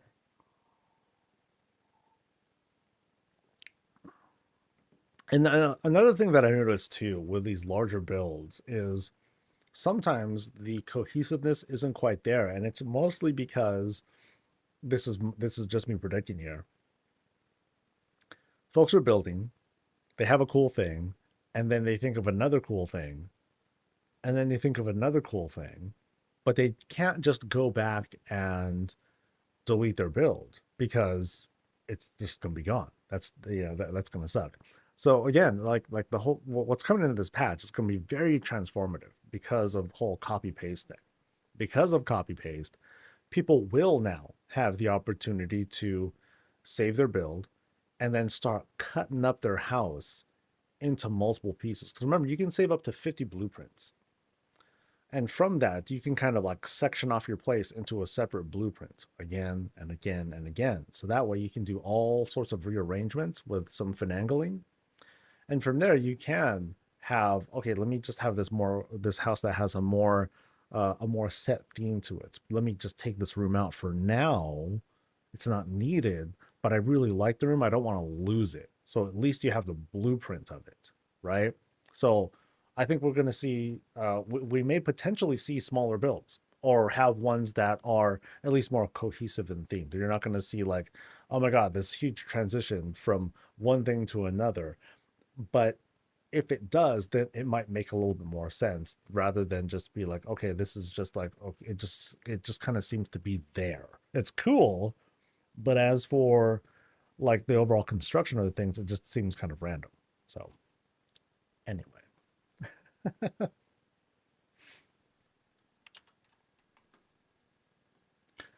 All right, folks, this is Auxila's place. We're over in Razorwind, and here we have a very open lot. This is a lot that I'm not very familiar with. I mean, a lot of Razorwind plots I'm not familiar with because we usually see people in Founders because, oh my God. But really nice open area that we have here. Now, they did fence things off. You know, we have this very intimidating gate as we go in, but then we have this very tropical look as soon as we enter the spot. Things are closed off with these Sormar fences. A nice little selection right there. And it's taken us around most of the lot, but let's take a look around. We see some big structures along with trees to help guide us around the plot. Things to like kind of fill up space and to otherwise create this lot shape here. Because it's kind of cool. This is a very unique spot. Because unlike a lot of other spots that I see here in most builds, it's very exposed. You have a main road that that exposes the plot here, and you can see it from all sorts of directions. Yeah, because you have like the main road that kind of cuts across. Here's the ramp leading up, and you can see it from like all around. And then there's like a neighbor over there, and then no neighbor around here. But I find that very unique. So there's like a different challenge here, and I can see why they have things sort of fenced off and shaped and whatnot, because it feels like you have to have the house presented at every angle in order to make it make sense. And I think they did a pretty good job with the available amount of decor and the amount of greens that they have here. I think they did well. Nice. Nice, nice, nice. Now, cutting along here, you see a lot of work with the paving stones that'll lead us from one spot to another. For example, fire pits. Hey, there's like some of the bosses over there. And we're all just chilling, dude. We chill, we vibe, especially up on this elevation. And then we just kind of like, enjoy some of the cool air. Okay, maybe it's hot outside right now. I'm not sure. But we're close to the water, so it can't be that bad. We're close to the water. We're close to the beach. So it's got to be airy. It's got to feel like pretty comfortable out here as we're just like, chilling, doing our thing. Neat. All right, so I think we're ready to go inside. Let me take a quick glance up here, on top of the spire. Nothing up there. All right, so let's go. Oh, look at that! They straight up have a painting as a doormat. Quite opulent there. That's rich. That's rich. All right, so as soon as we enter, I can already tell these are huge couches. I mean, you saw them go through, and then here's me. Oh yeah, this is a place of giants. All right. Everyone's a little kid compared to the people who are saying, oh, hey, there's one normal size chair. All right, I think it's normal. Okay, not that normal, but it was almost a normal sized chair. Now, as soon as we do come in, though, I'm going to retreat back here. As soon as we come in, we can clean up a little bit. Wipe ourselves down. And then, folks, if they want to, they can enjoy themselves in front of the fire, relax a little bit, or given the size of this thing, you and half of your crew can just chill on the couch as well. Everyone just kind of like piles on and everything.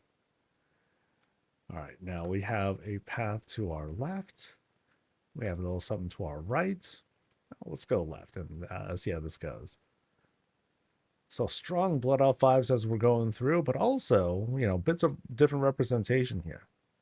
Notice how we have like this big old gombo. We can just kind of chill here. It's almost like a kind of a place where we can do a bit of meditation, a bit of prayer.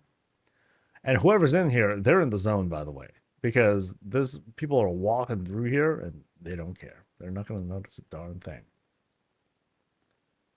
Now, heck of a presentation here. This feels like an entire table setup for like their war band or their guild or something like that.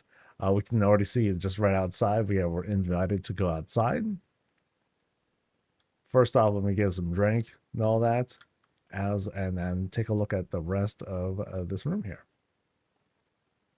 Very intimidating bench, because I think I would want to sit here, perhaps, or I can like work on like fixing up my shoes or whatnot. So we pan around. I'll take a look at the outside spot in a bit. And then we have like this one portal. I'm not sure if it's going to take us anywhere, but let's see. It is not. All right. So let's cut across and we'll head over to the outside and see what sort of collections they have presented here. And what we have this sort of garden area. Ah, interesting.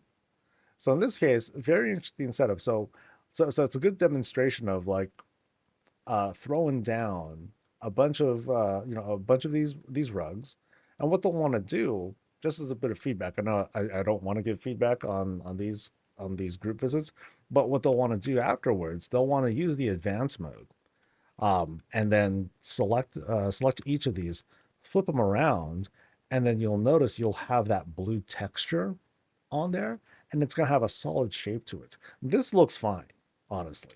Because I can, my imagination like does a lot of the work for me, and because I just say, okay, cool, we're extending it ourselves out, and then to this kind of watery, like fjord looking spot here. So that looks fine.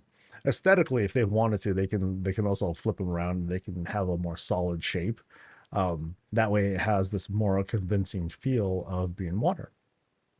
Otherwise, we have like different sorts of things here, like as if, okay, there's like water, but then also under the water, there's like these certain like glyphs and carve outs and things like that that are like under that are under these stones here, and all of it's flowing out of these void pools over here. So you can almost say, okay, it's not really water. This is all void stuff. So why am I standing on it? But also, it's fine because stuff is growing from it, so it can't be that bad. Some void doesn't just devour, and perhaps it does allow things to grow as well. Yeah, so it's a nice little garden setup. All right. So let's retreat back to the dining spot. Across that huge table. Actually, let me look at the chairs really quick. Oh, yeah. So these chair styles, these are normal sized. Yeah, they're normal sized chairs. But yeah, this carpet is just huge. And what they have here is like one big, not sturdy table. I forgot the name of this thing. A large wooden table. So it's an old school table, but huge in scope, dude. Has a friends and family. Oh, absolutely. Whether it's a war band or if it's like for like the guild and everything. Now here, less of the beer, more of the wine, no smokes. So this has a very pleasant sort of feel to it. All right, let's check out the other wing here. Cut across the main room, giant couches. I'm obsessed with the table set, and I don't buy it. That's awesome. All right, so possible secret over there, but we're going through this kind of like working library of sorts. Things laid down, working on stuff. Haha, I got fooled. No, okay, I feel like I got juked. Doormats, secret shelf, don't go anywhere. Ha ha ha ha. See, that is the part where I suddenly get stabbed in the back because, I got distracted. All right. So going through here, okay, things open up a little bit too. We have ways to go in every direction here. I think I'm going to go, well, I know me. We're going to go to the left. And through the shroud, we have immediate bedroom. You can say it's a bedroom. It might just be like a little spot for like kind of like a break room where I'm just gonna lay down and take a nap real quick. But this is not like my personal bedroom because there's otherwise, while you have like wall hangings and things like that, not necessarily that sense of like personalization as if like I live in this room. That's the kind of thing that I'm getting out of here, especially because just right out here there are places for like guests or for the boss of the house to like just chill and relax, read stuff. I've enjoyed some of their collections right over here. But also a bathtub right up here too. Interesting. All right. So it has that kind of personal feel, but at least they have the privacy screen up. So, they're good. Right through here is a stairwell room that might be a bedroom, but we'll see. It does have that personal touch, straight up with bathtub, straight up with hot tub here. Here we are chilling with friends. Meanwhile, boom, they pop up. Like, hey, what's up? How's everyone doing? It's like, we're good, dude. We're good. We're just hanging, staying warm in the fire. Why don't you come in the hot tub? It's way warm in here too, man. Like, look at this place. Water is literally boiling. It's like, we're fine. We're fine, dude. We'll stay nice and dry out here, if you don't mind. Cutting across, we have, check it out. I haven't seen too much use of the new, well, I think this one is a little bit older, but I haven't seen too much use of the new pots that include the dirt inside. Maybe it's because it's a little limited in the scope, but that definitely reminds me of it. So we do this climb with the banners, the lights, the Arakoa statue. Check out how all the lights are dancing together and everything. We hop onto this runner that takes us across, and we do have a door. Hey, well, this also doubles up as a bedroom. So this is the fifth house that we're seeing, and from Hydra Premades, and they have stuck with this kind of theme. So they have influenced each other's builds in large ways, I feel like. But then through here, one part artist room, more like a barracks. There we go. Unless this is also a brothel, which would be like, whoa. But I'm going to say here, this very much has like a barracks kind of vibe to it. So, okay, this is a rare thing. I have not seen too many of these at all. A black rock bunk bed. This thing's huge, dude. Huge in scope. Has all these like big shapes to bring together like the two hammocks there. That's cool. That's a neat thing. I like that. That actually inspires like a kind of like warband build I want to set up for myself someday. But then apart from the barracks feel, it's not that uncomfortable. I'd say like the people that are getting hazed, they sleep up there. The other folks, they have like their own individual beds. And then of course we have like a big open space for PvP because they got to fight for the beds. So, yo, who's going to get the bed? Who's going to get the hammocks tonight, guys? Oh, not me, baby. Let's go. Let me just make sure I actually put my poisons on this time. Everyone's just burning them all, hazing them hard. That's cool. That would be cool. So let's retreat. We'll make our way down some. Back to the previous room here. That was the sort of bedroom, sort of not. We just came from the kind of barracks and hazing spots. And then over here, another big open space for, again, what I feel is like just battle. Oh, no, no, no. Oh, I like this. So here's their rendition of a piano. I dig this. Yeah. So we're seeing evidence here of like, hey, we're just gonna take what we have, throw it together, and like make some shapes and everything. I think this worked out. So we have our curved table. I'm sorry, our curved platform. They even used one of the new beams, I think. Yeah, to act as like a little bit of texture. We sit. Here's our keys. We're playing. You know, obviously we've seen different levels of fidelity and resolution with people kit bashing things together, but as long as you get the shapes together, it only takes a few seconds for the brain to process that and turn it into what it's intended to be. So that's cool. So here in our little concert hall, standing room only. We're all here. We're all chilling. They're playing their stuff. I'd love to grab like some drinks. Nope, this is a dry room. So we're here for like just the listening vibes and all that. That's it. That's sick. All right, so let's turn around here to this very suspicious door because it's huge. This is a Vragcool sized door. The way I'm looking at this, we'll put it out of the way.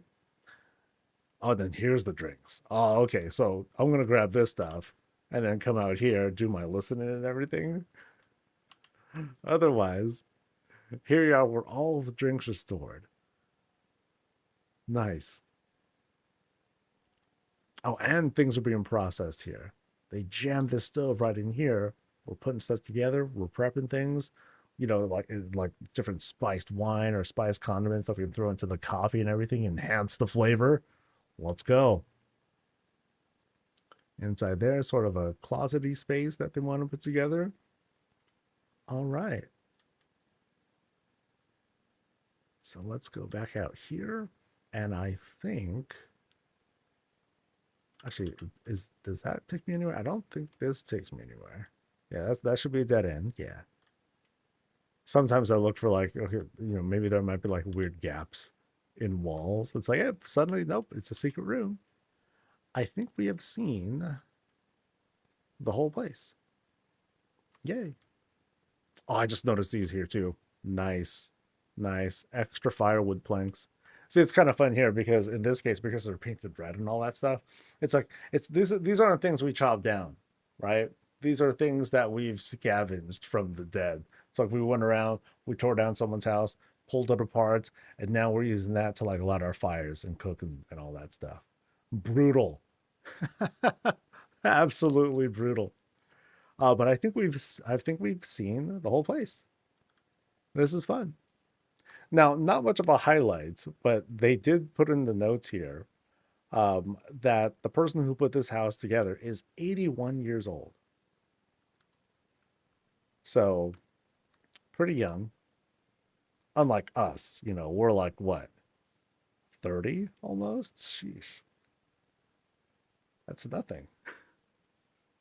But that takes care of everyone. So this is the Hydra Premades Guild. Community focused, they're cross faction. They love chilling, doing vibes and all that. Been playing WoW for years. No kidding. No kidding. So big thanks to the guild for offering themselves out to show us at least a glimpse of what they're all about. I'm not sure if they're here to try and like recruit or anything like that, but I just wanted to like just celebrate and put a spotlight on folks that want to do housing stuff. Even if housing might not be their primary thing, they're very much into like the whole PvP side of things. But hey, they do some stuff on the side too. It shows with the kinds of decor that they have available, the things that they've been showing off, and this is just fun. So a big thanks once again to you guys. I really appreciate you guys having signed up and everything. So, yay! All right. And these builds did happen to be smaller than the usual. So we actually got through everything, and so now we have time to actually like do stuff and and go over things. So I do plan on covering some of the other changes that are coming that have come with this build. So I think we went over some of the room stuff. We went over blueprints. We went over the holiday stuff. Those are big chunks of it. So there might be a few more things that we haven't seen yet. And thank you guys again for showing us your places. So like in a few weeks, once I'm able to, I'm going to get these out and put them out on VODs and everything. So, all right.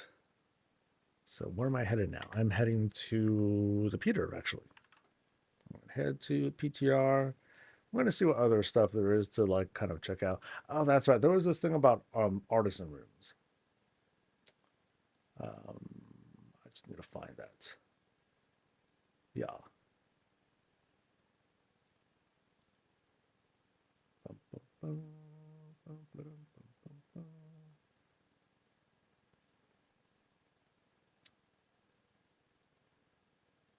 That's right. I have the computer is reading everything for me. You know that text to speech kind of thing. Somehow it's on.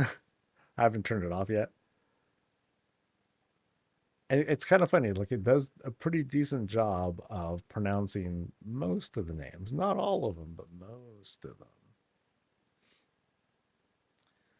Okay, so artisanal rooms. I think I have to go down to the pirate area as well as the contractor person. Somehow I doubt that things will be hotfixed to reveal like what's actually going on, but we shall see. First, I gotta get out of this pit.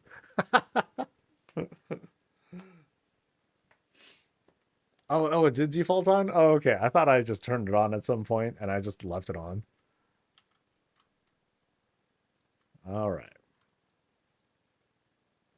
See, I made sure to get 27 again because it's like the law. I'd feel uncomfortable if I wasn't back on 27. All right, so contractor person is, I think, here.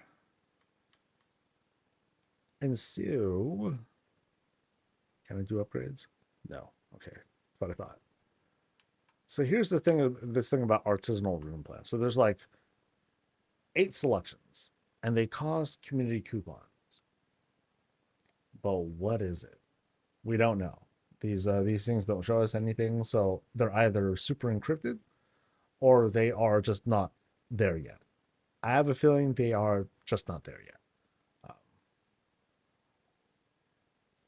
Because if it was encrypted, it's very poorly encrypted, and they should just hide the whole thing. But oh well. But yeah, notice the text here. It asks for artisanal room plans.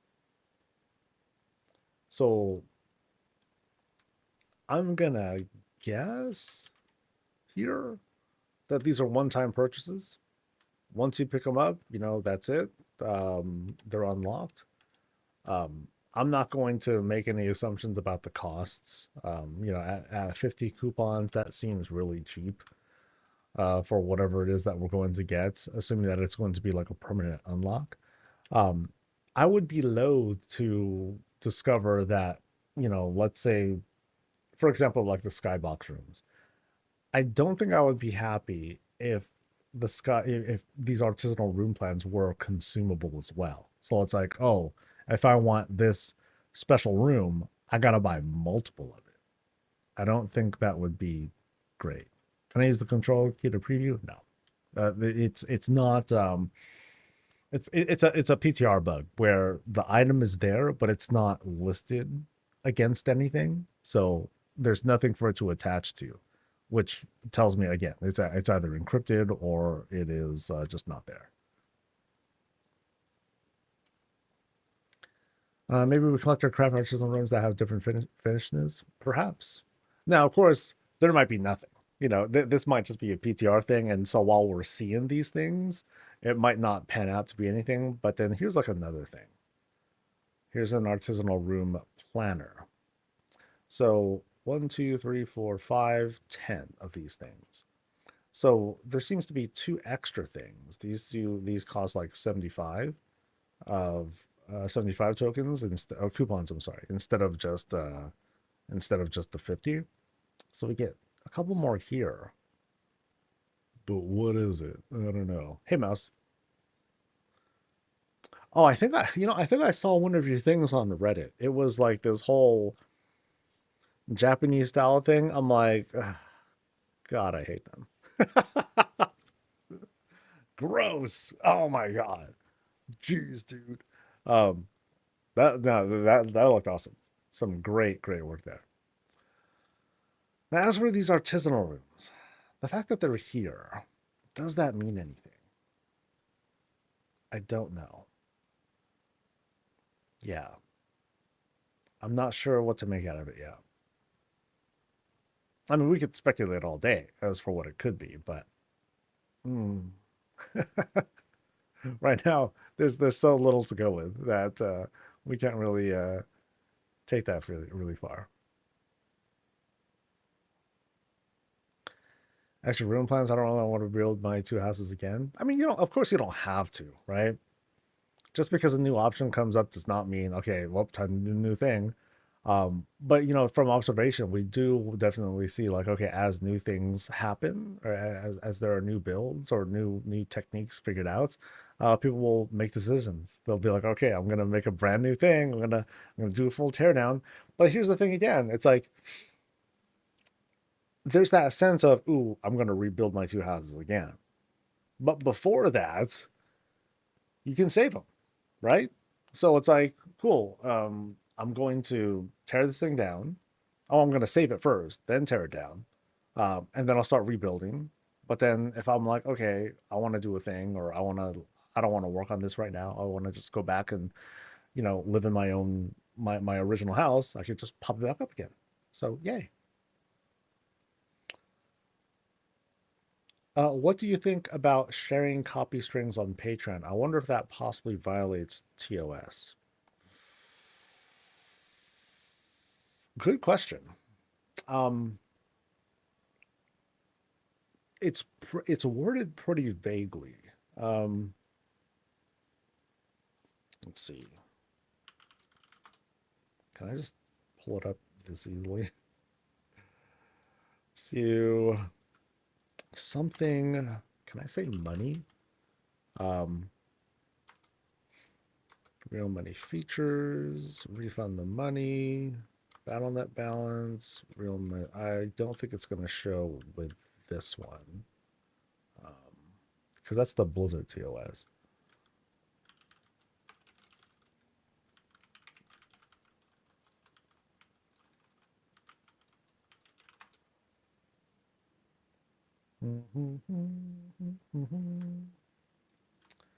Or maybe that is the only way. I mean, that's one thing. I thought there was like something else. Because this is the Blizzard EULA. Okay, can I say compensation? Nope. Nope. Nope. Nope. It's only these two things. Okay, so not that. What is that text? It's basically you can't get you can't trade game services for real money. That's basically.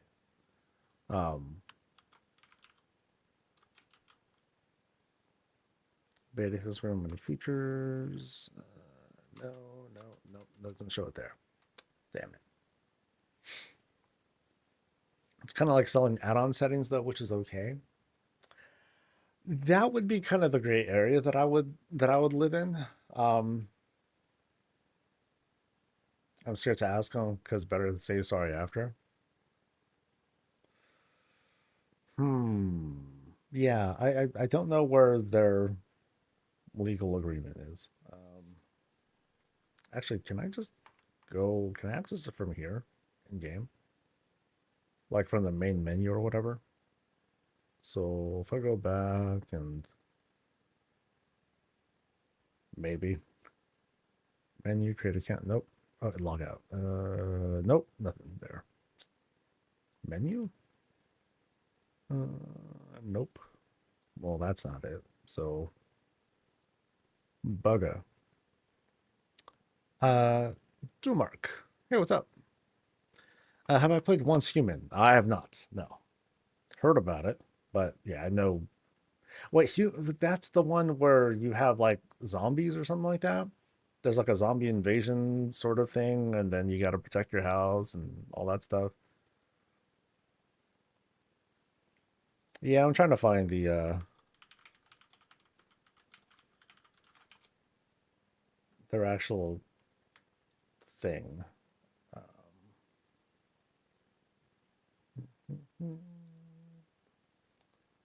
Okay, maybe it's this one. Here we go. So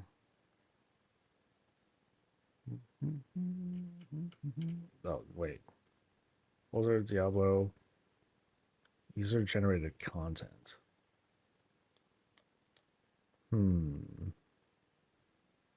No, that's kind of different too.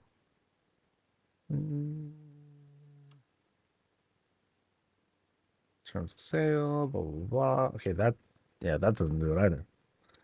Where is that? Definitely need still drone mode idea for wild player housing. Doesn't have to be a drone, like a Pepe mode that you can fly and build. Well, the workarounds are fine right now. I know that it's kind of jank by comparison, but it's pretty functional. Like you can still kind of roam around. You just got to use the whole table thing and, you know, climb your way up and that sort of thing. But yeah, there's no clip mode, unfortunately.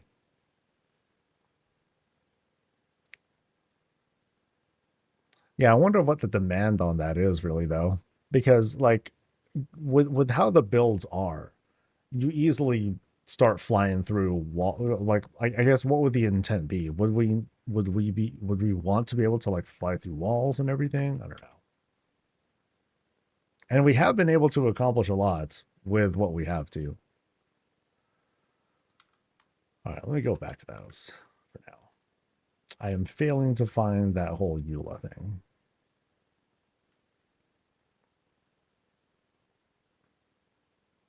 You club it to the exterior and it would look jank.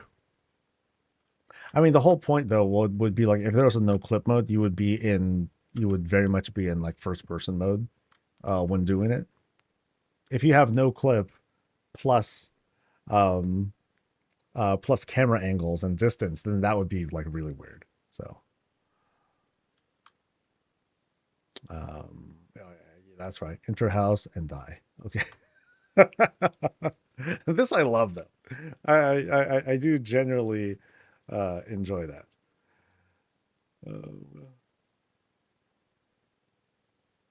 Yeah, that's the thing that people do. They'll do the whole thing with here, I'll just use this. You know, they'll take that, use advanced mode, hold on to this thing, and then they jump, and then all of a sudden, yay, look, I'm higher. You know, so that's what they would. This is the typical thing that you do to make that work. But I think I should reset the house. That's blueprints, resets, all, and okay. No, happy to help, John Mark.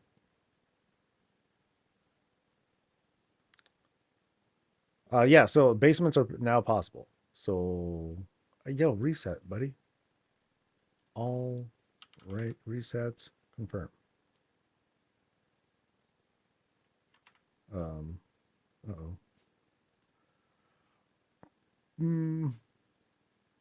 Okay, fine. I'll just do it myself. How would I do this actually? Can I delete from the bottom? Yes, I can. Oh, oh no. Well, that didn't work out. All right, let's try that again. Do you know if we can set an entry to be a skybox room? No. Straight up, no. You basically, you know, that little closet space that is the entrance. That's what you can move. That's it. It's not so far. It's not like, okay, can I just take this invisible spot and say that is now where you spawn? That is not a thing yet.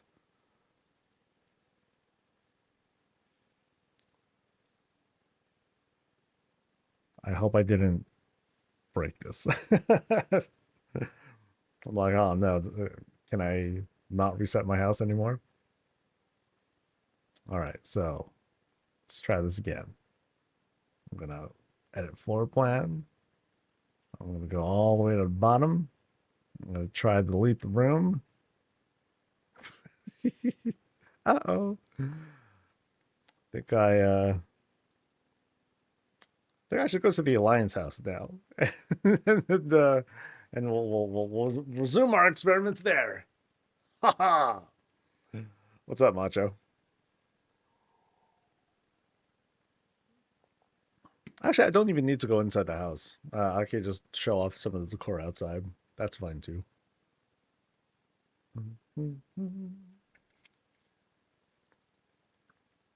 So yeah, this house has betrayed me as usual. Sad, sad, sad. Typically, when I'm working on high points in my room, I set up beams as in beams. Oh, so you set up scaffolding. That's perfectly acceptable. Yeah, just like real life. You know, you set the things up. You know, whichever way you like, whatever makes you comfortable. Maybe if you're standing it won't delete. I don't know.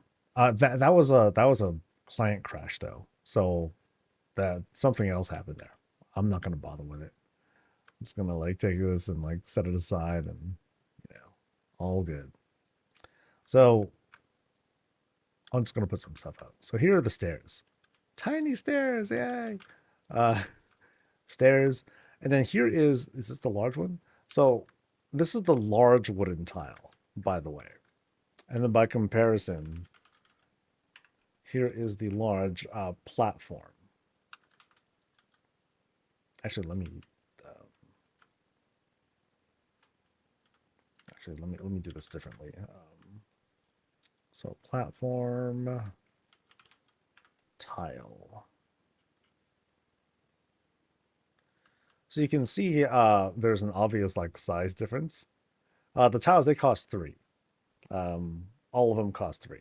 Now, of course, unlike the platform, the tile is dyeable. Yeah, you want to make this thing yellowish. Actually, here's a better angle because unlike other housing, you can actually have the lighting effects outside actually work. So you have this pearl white, marble, and then you of course have the blacks. Because homies love the blacks. But let me just change it back to let me put it in a bright texture just to make it a little bit more visible. Yeah, there we go. Oh wait, no, I don't have any dye on me. Ah, never mind. Okay, so other things to point out is how flush these things can look. So let me just kind of put these on top of each other if I can. No, actually, here's what I'll do. Because those are wall tiles. Let me do floor tiles instead. So something to point out, which I think is cool, is how flush these look. Check that out. Oh, it's clean. Very, very clean looking, dude. It's nice. It's nice, dude. Those should be one. I think for balance purposes, no, I don't think they should be. I mean, they should be one in the sense that decor should be free and it shouldn't cost anything, and I should have unlimited amounts. You know what I mean? But reasonably, having this cost 3, pretty good, because of course, I can resize these too. You know, and then it becomes still not quite as big, but you can see here how grid wise, like note the grid here, perfect. And we're working with perfectly straight edges, perfectly flat. So there's a lot of versatility that you get out of these pieces.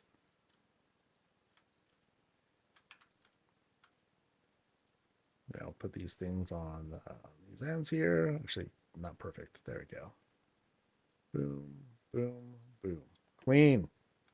Dyeable. That's the big takeaway, man. That you can make these into like different colors. Oh, you can barely see the lines. You know, you gotta look pretty darn closely in order to see like the errors in the clay. Actually, yeah, you can see how it's slightly unaligned there. So you could probably like clean it up a little bit by replacing them again.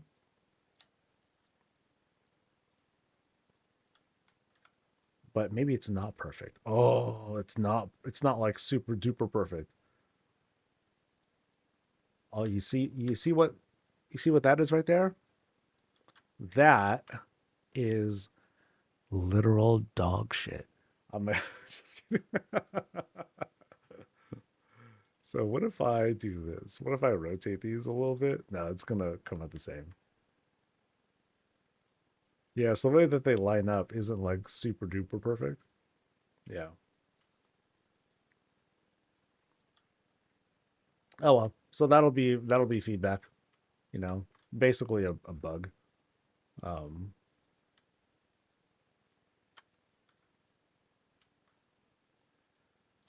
hmm. Yeah. I mean it's still much easier than this. You know, a lot of folks they've had to improvise and work things out in order to make these like look flush. We'd had to set up illusions for something like that. Rugs on top of other things to hide the clipping and all that. And, you know, not ideal. Okay, let me try this again, but I'm going to leave them not embiggened. Oh, yeah. Oh, so it's a sizing thing. So now you see nothing. You don't see a damn thing. Oh, that is smooth. Smooth, baby. And then there are other things too. So there's like these columns which are, you know, again, pretty small, but they also take up, oh, wait, they don't take up a perfect like square or anything. Interesting. It's like in between. Yeah. And then how do they line up if I put them next to each other? Interesting again. Okay, so boom, boom. Oh, wait. Tall square? Okay, hold on. Let me try this again. So 1, 2, 3. Okay, so I guess it was the or. Oh, ooh. Hold on. Oh, no. That's okay. Now, this is a crime. This doesn't feel good. Oh no. Oh, sad song. I'm like, okay, no wonder they weren't aligned. They were aligned kind of funny. Okay, are these okay? Yeah, this works fine. Those are okay. These are okay. Okay, what about this pillar? This column? Okay, that's fine. And then this one, also fine. And then we have like these smaller tiles. Those are fine too. Those seem to line up like perfectly good. Now, as for these, now I think the intent is that they should be sitting like perfectly on a square. So I have a feeling, nope, it is just not working in any orientation. Yeah, yeah. So the okay, what about the bigger ones? Tall square column. Oh, oh, it's still bad.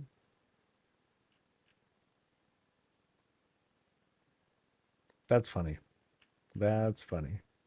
I'm just gonna bug these now. Um, uh, it doesn't on the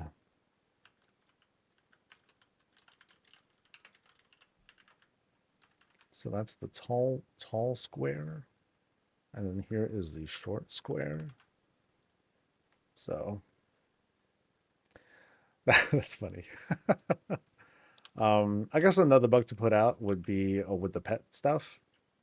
So like here's the pet, and then I'm going to change this into puppy. Here we go. Cornelius, and Cornelius can. Oh wait, that's right. We're outside. Um, here let's go inside, I guess.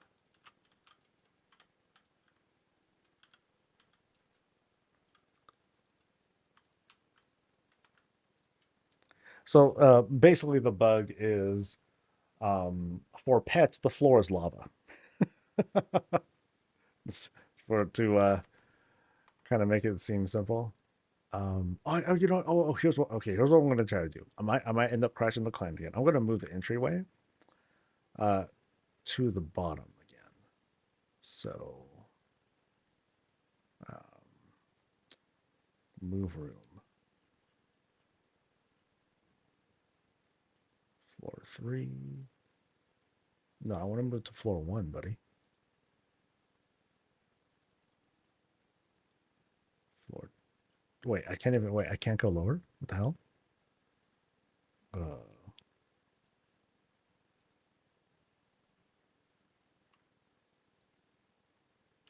Nope, I'm at the bottom. Okay, so I'm now at the bottom.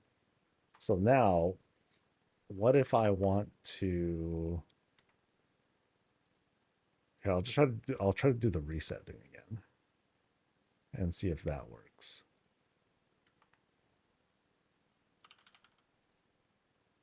Okay, so I think okay, that's the bug.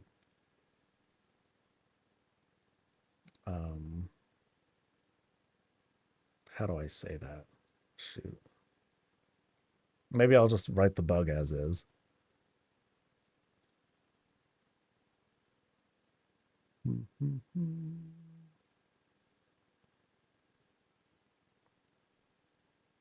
And now I'm below the thing. Nope, we're fine. Yay. Okay, so it's got to be brief.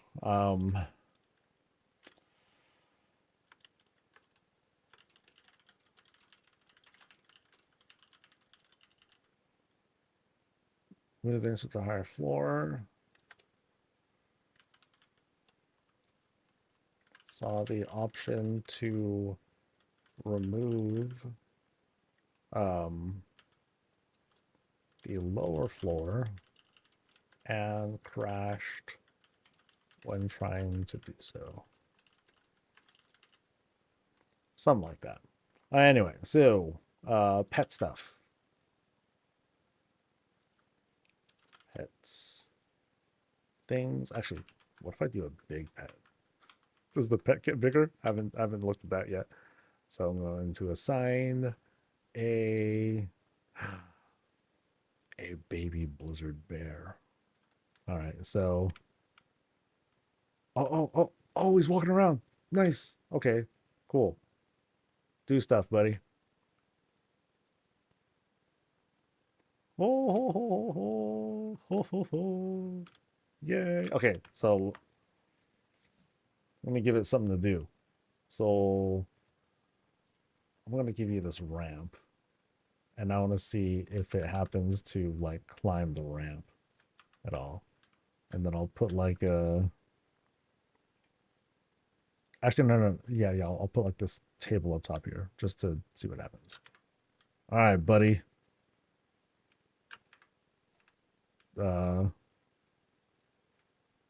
Shit. Yo. Hey, buddy. No?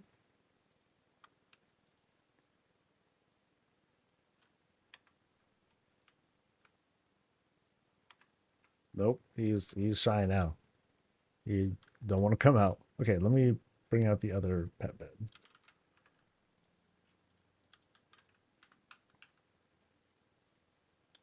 This one is going to be a Arfus. Let's go. All right. Okay, so this is kind of what I was talking about where some pets they don't go anywhere because the floor is lava. But if I were to move it here, then he'll kind of like move around on the table. And that's it. So, okay, so what if I move it here?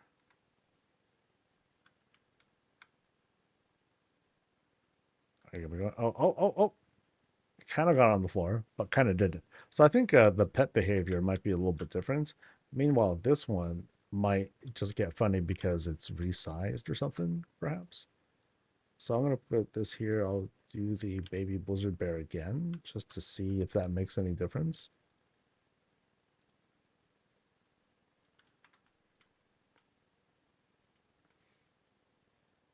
All right, so there's the bear. And bear does not want to go anywhere. Okay. Can you embed the pet cage inside other objects? You can, but right now I can't really determine what the behavior is going to be because the behavior, even by itself, is bugged. So I can't really like do anything with that. Yeah. So there's not a whole lot of testing I can do here, you know, because it's kind of a bug of a bug. I'd have to effectively just lay down a whole bunch of platforms all over the place, which I can like try to do. So I'll just, you know, platform.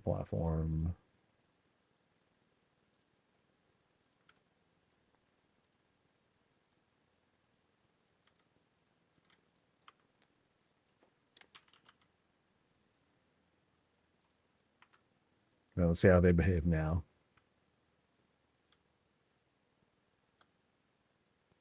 All right, so they're sort of moving, kind of. Yeah. Oh, go puppy. Bear doesn't want to go anywhere though, because he's kind of fused with the with that.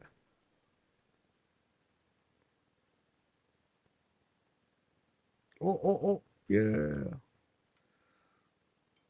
So the interaction is more like just climbing and not really, you know, not really interacting. I don't expect it to like jump on stuff or like do a sit animation. I mean, let me put up a chair.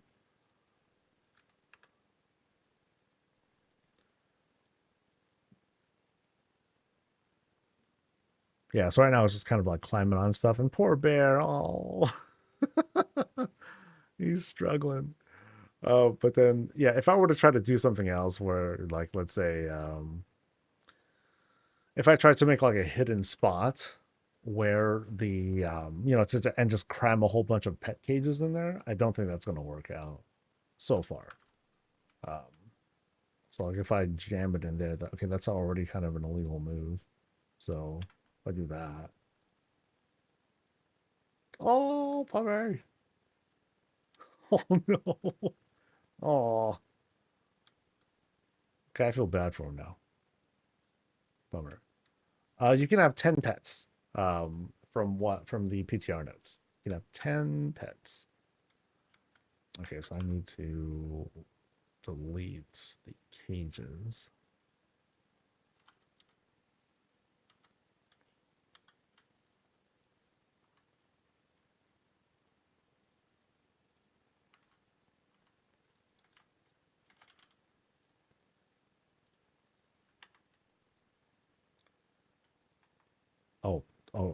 Oh, so when I delete the thing, I gotta reassign a person or a pet to it. So let's try something else. Let's try really Blingtron. Nice. And then this one will be is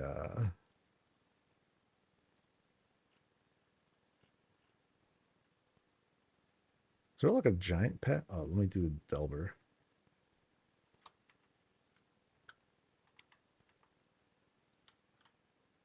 Okay, so not both. Oh wait, are they set? Oh, shoot, I don't know if they're set to move actually.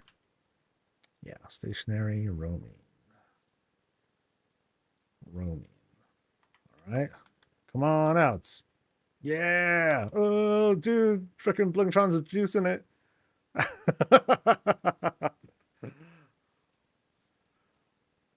All right.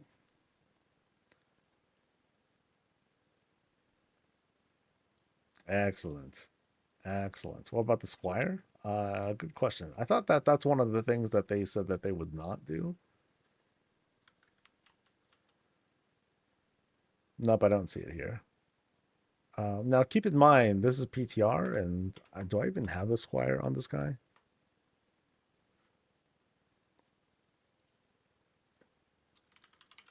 Okay, I do have the. Oh, no. It was Argent Gruntling. My bad.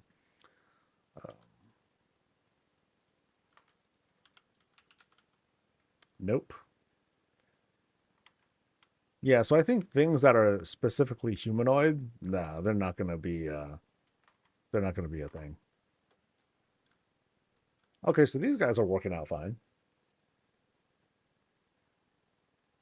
Now, what about the floor is lava bug?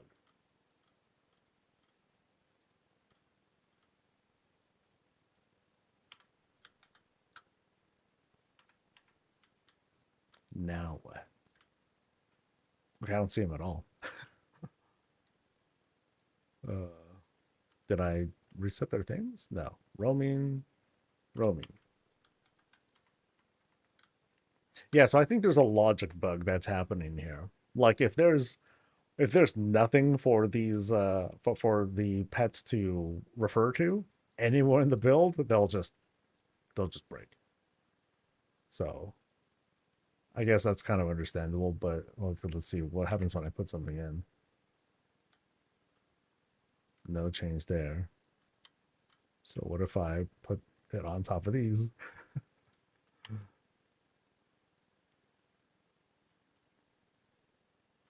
Okay, so that guy is chilling there. Yeah, I'm pretty sure this is a floor's lava bug. Have I tried to see if lighting stays as you said when you leave and come back on the PTR? I haven't checked that yet. No. I need to go get a normally. Actually, no, I think I have one. Oops, that's not it. Fool.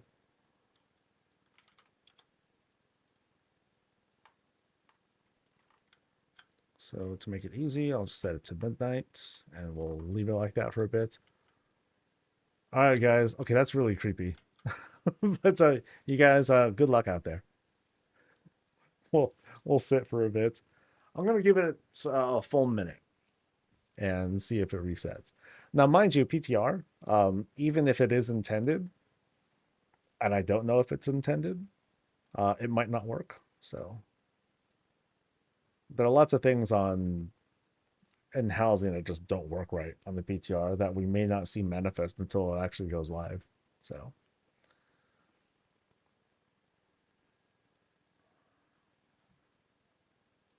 are they your regular battle pets? Yes.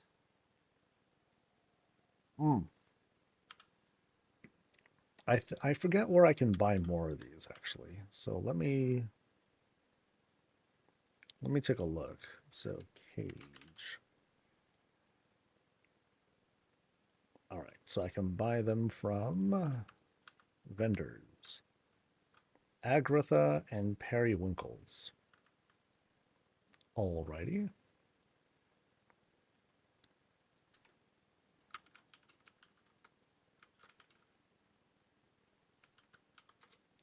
I have no idea where she is, though.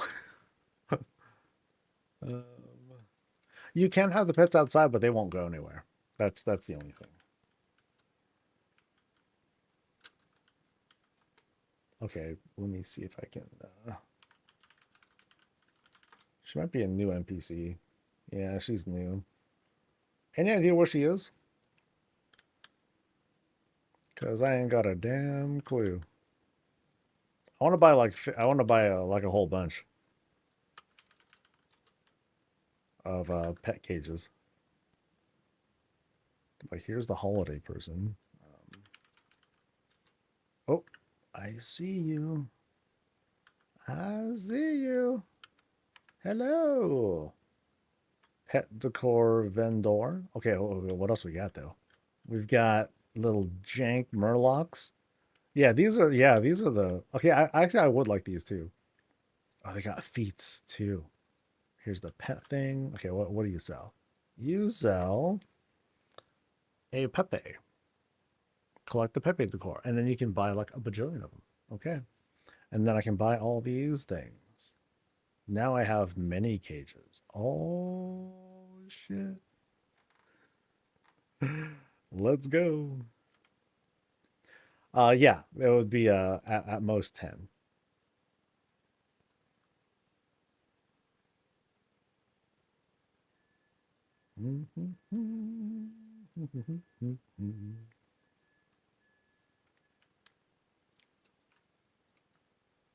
It also seems like the pet cage is their spawn point. I'm not sure. Obviously, I don't have a full house to like test this against, but yep, floor is lava. And notice how the lighting did reset. So that doesn't seem to be a thing in this build. Did they say anything about that in patch notes, that lighting effects would stick? I didn't happen to see that. All right, so what I'll do instead for now is I'll take these platforms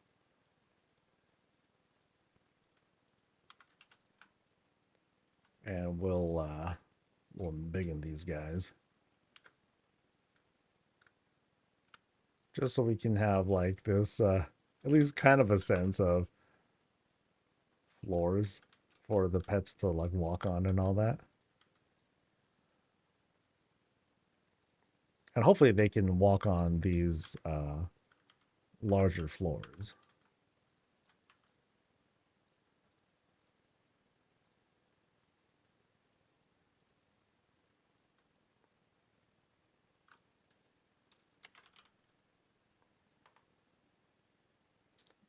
So here's another one.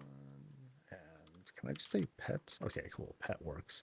So lily pad, nest looking thing. What the hell? Is that really a thing? It is. Okay. Pedestal. Yeah, I'm going to put out too many. And then we'll see what happens here. All right. So now we shall customize these things and we will display different stuff. We'll have them roam. Actually, let me do all puppies.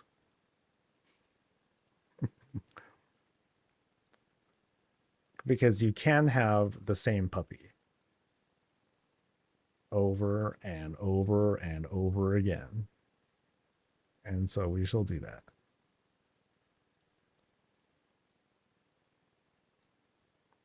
And then we'll see if we run into like any messaging that tells us, oh, you hit a limit, buddy.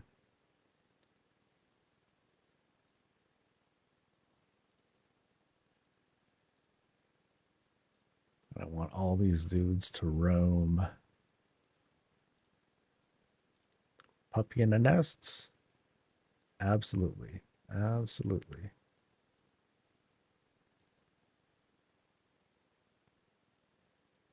I'm still not seeing messaging.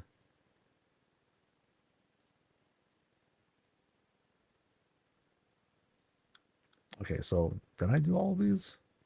Not this one. Actually, wait, hold on. Current pet unassigned. Oh, no. I think I just apply and then I can just exit. Ho, ho, ho. Yes. Yes. Excellent. Oh, yeah. Oh, it's Puppy Town. All right. And then there's one dude up top there. And he ain't going nowhere because he's on top of that. So how many do I have? 1, 2, 3, 4, 5, 6, 7, 8, 9. No, I think there's 11. 1, 2, 3, 4, 5, 6, 7, 8, 9, 10. No, there's more than 10 right now. Okay. Blizzard, please. Can we just have like 50 of them? Please.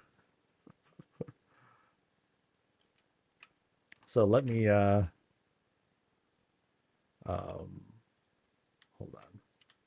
Sorry, buddies. They're gonna okay, let me just get the count right. So 1, 2, 3, 4, 5, 6, 7. Whoop. 8, 9, 10, 11, 12, then over there in the corner, 13. Okay, so yeah, the tooltips are bugged because it keeps saying current pet unassigned, which is like, yeah, whatever. But I got to do a click here just to make sure. So let's make sure all these are the same. So 1, 2, 3. Oh, that's a dragon thing. Okay, no, you're changing. You're a puppy now too. Okay, so 1, 2, 3, 4, 5, 6, 7, 8, 9. Yeah, we're well over 10. All right. So we close and bloop. Oh. Okay, so are we counting right? So 1, 2, 3, 4, 5, 6, 7, 8, 9, 10, 11, 12. So there's 13. So how many puppies are out here, guys?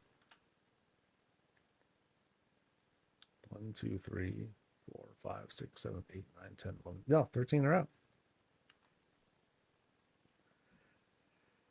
Blizzard, keep it. Keep it. Keep it. With this, I'll achieve like great happiness. Now, what I'd want to do too. So, how far will they go? Like, do they have unlimited range? Will they eventually like go like all over the place or what? Now there are bugs that are preventing me from doing adequate testing because the floor is lava.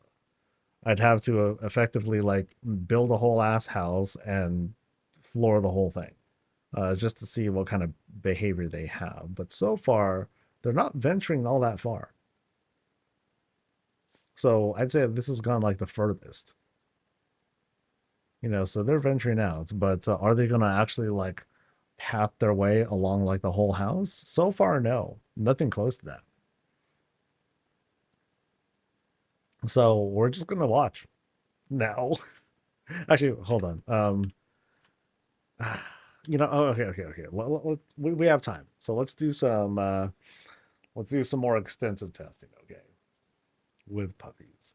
So what I'm going to do, I'm going to build like put out a couple of rooms, one staircase room and all that stuff. And then we're just going to observe and watch the behavior.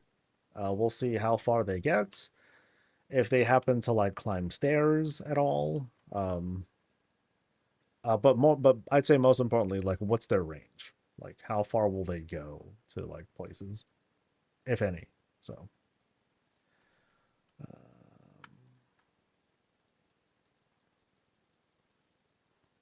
But I need these platforms. Set up a wall and see if they go around it. Oh, or if they'll clip through. Yeah, sure. Let me get an actual wall. All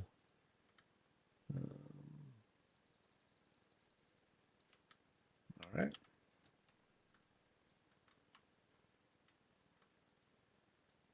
I mean, in a way, testing is a little bit tainted because the floor is lava. To me, that's pretty significant. So I have a feeling that they won't be able to like climb upstairs at all. Yeah, I shouldn't even bother with the stairs because I think that's I'm pretty confident with what the results are going to be for that. Ah, puppies. Okay, but let's make some more rooms. I'll just do hallways. Those are fine.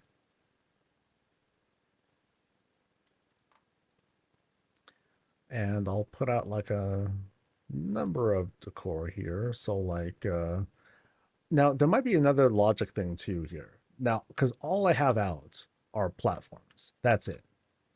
So because I don't have anything else, that might again kind of like taint things, or not taint things, but that might kind of like distort the testing here. So I might need to just put out like, just some basic stuff.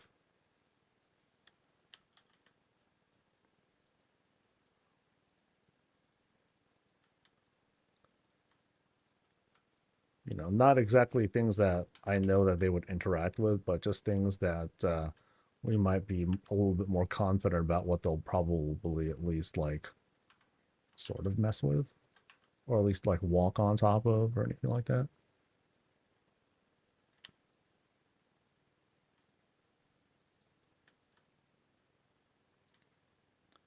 The floor is definitely lava, so I want to make sure that there's like not really any gaps.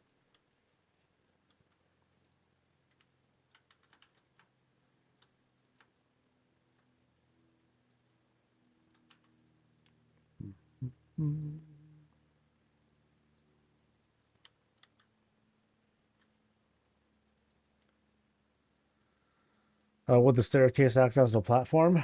They have to get to the staircase too, so I can try that, but I'm pretty sure I'm not gonna really get far with that. Oops.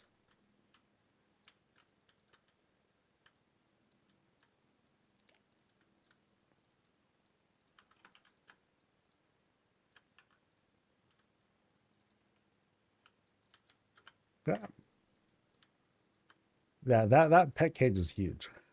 This thing's a bit much. Okay, so wall.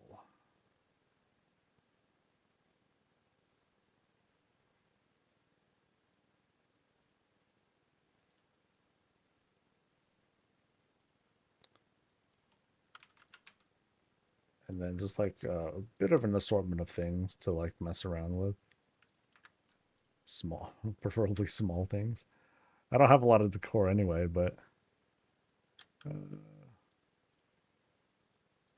all right. Puppies, go! All right, so let's see what they do.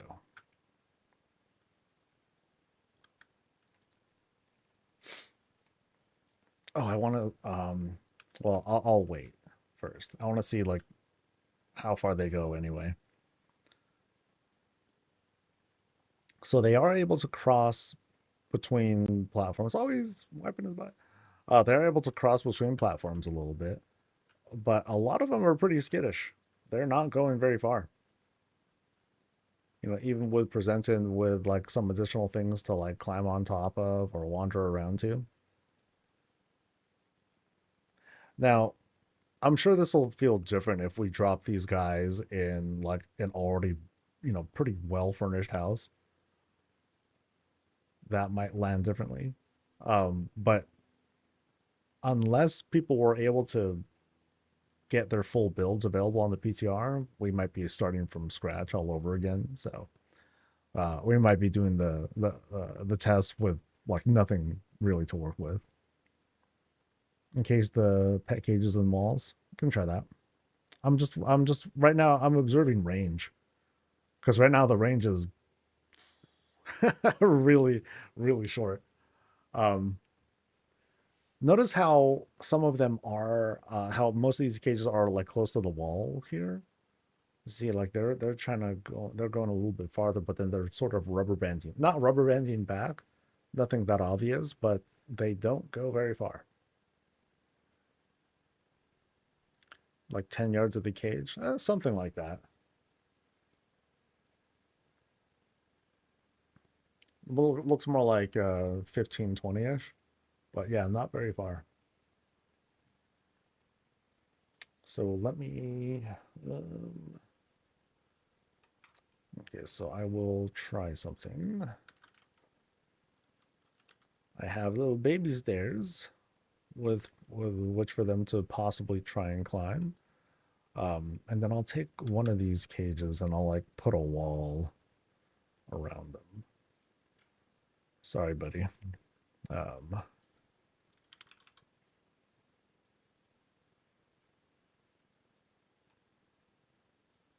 Not fully around. I want to observe like. So there's that puppy. I think that's assigned to that cage. Okay, so they kind of go, oh, he's floating.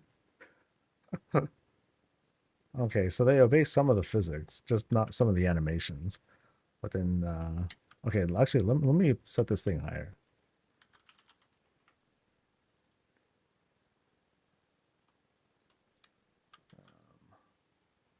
Oops. Dude, swear. This thing, okay, go there. You're kind of driving me nuts here.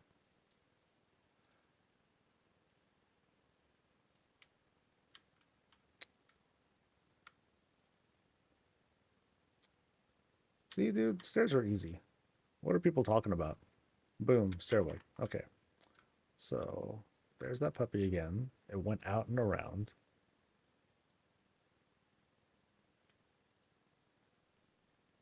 Yeah, so Somehow I doubt that they'll be able to climb all the way up.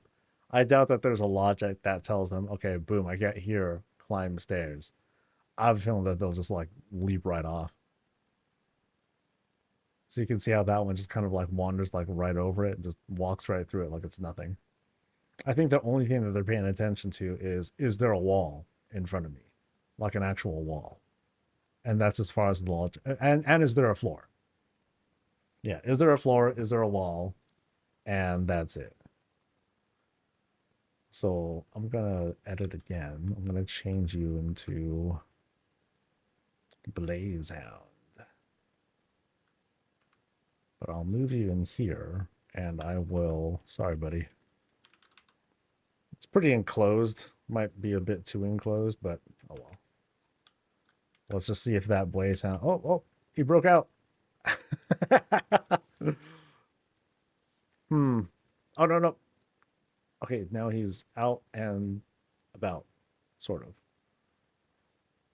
Can you size the stairway thing up to max? It's gonna be as long as a beam, a regular sized beam. Yeah, I'll let them do their thing. Meanwhile, I will make a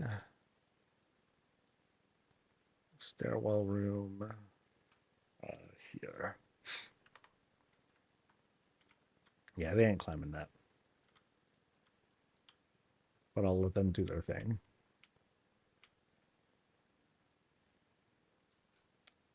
Boop.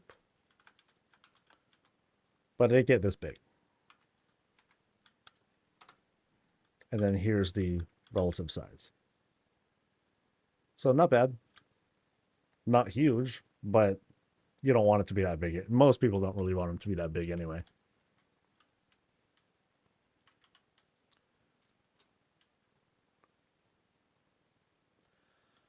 Do you know where the Centaur furniture is coming from?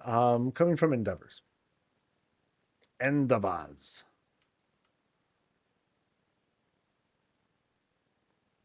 Yep, they're okay. That's the one that's here. Yeah, they're not going very far.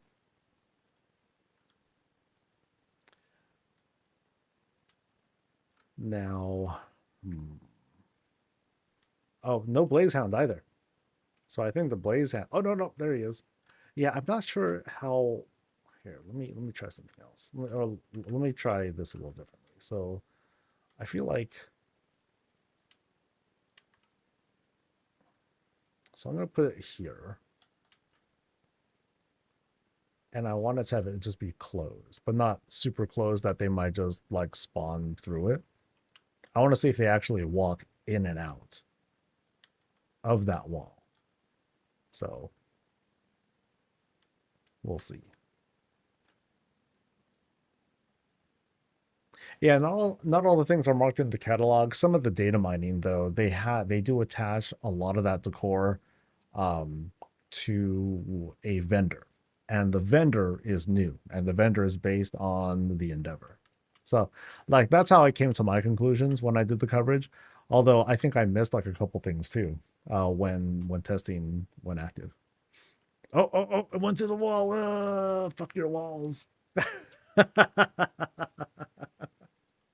All right. So it's not really obeying player-made walls. It's only obeying like the actual structure here. Yeah. Now, here's the other thing. I didn't give it a choice. So I'm going to take this wall out.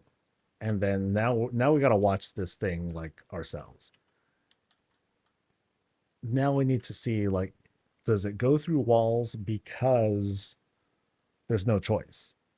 Or is it only, or will it go around a wall if it's able to? So that kind of tells me if that's a thing, then we can have cages hidden, sort of. So we're gonna keep watching this guy, and we'll see if it blasts through a wall or not. What happens if the pet cage is floating in there? I think it bugs out because of there's a floor bug going on right now. So like for the same reason why I have to put platforms down, I think here I'll Let's try it. So I'll just take this one. Float that guy.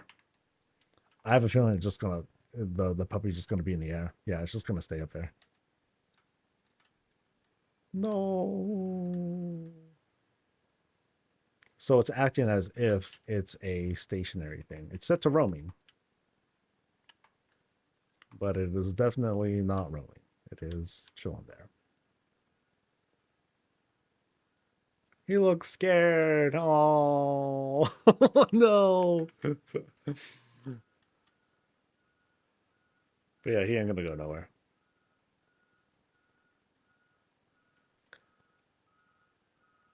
I know, poor. Okay, I'm gonna bring him down. That's mean. He's like, I want to be with my friends. Okay, so a good number of things that we're learning. You know, one, there are bugs.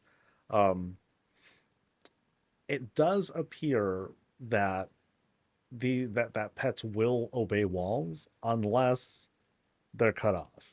If they don't see a path, they're gonna go through. That's what I'm observing here so far, at least. How do flying pets behave? Good question. I'm gonna guess that they'll sit on the ground too. So let me set one up. Maybe not the kite, but here we go. This thing. So one flyer over there. And we'll see if it goes anywhere. So it doesn't seem to be changing in altitude any. So it doesn't have, it doesn't seem to have a y-axis when moving around. It just acts as if it's on the ground. Range seems to be the same too, at least in the first couple seconds.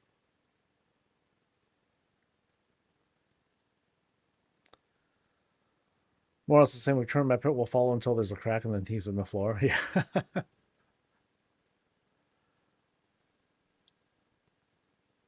Yeah, so I'm gonna guess that we may be able to hide our pets, hide the pet cages if we don't want the cages to be visible. That's fine. And I think there are pet beds we can use as well. I just don't happen to have any here on the PTR, I don't think.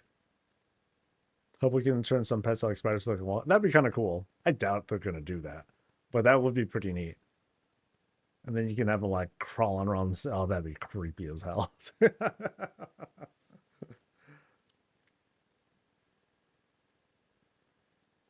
But right now it doesn't. It seems to be pretty limited. It's not like the garrison. You know, the garrison has this kind of like, because it's a set structure for the most parts. Like you don't see the pets wandering around like too crazy. They have like a certain pathing towards them. Here they're going for like the whole dynamic movement, but they're not gonna have like a huge range to them. That's okay. I think having the ambiance. Here, let me just turn some of this stuff off. Like just knowing that they're around is cool. Knowing that they're around is neat. I like that. The cages look concerning. They are like kind of brutal looking, huh? It's like, do we really need to have spikes on top of our crates and all that? What happens if you skin the pet cage? What do you mean by skin it? Oh, I mean, if I cover it up? I mean, they're really small already, so there's not too much skinning to do. Because if you don't like the cage, just use a different cage. This lily pad is technically a cage. This little platform, that's technically a cage. That big honking thing, that too. So definitely don't like the crates. I mean, I think there are different. You don't like crates? They're so simple. I mean, they're not like the friendly looking crates that we see in the real world, but I believe you can use pet beds as well. I just don't happen to have any. Yeah. I think the Rufus bed works as a pet cage, if I recall correctly. But I don't think I'll be able to, let's see, pet stuff. Yeah, so you can see here, you can see how it says functional pet beds. that's how you know. That just shows up for a reason.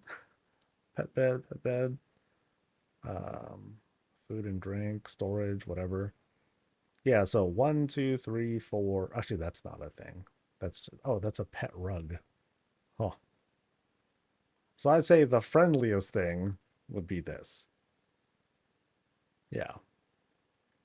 I mean, personally, I want to just hide the whole thing. You know, so here, let's try one more experiment before we go. I'm going to this is going to be weird because there are bugs with this. What if what if I just take all these and stuff them in here? Okay, I can't have them suspended though. They need to be on the ground. Otherwise, they're going to bug out. Sorry, puppies. But this is for science, all right? Soon you will be free. And then I want to have like a nice clean wall set up. So it's going to be nice and even looking. Just so we can observe like how the behavior turns out.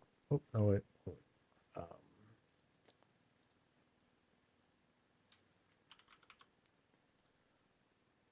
Where's my walls?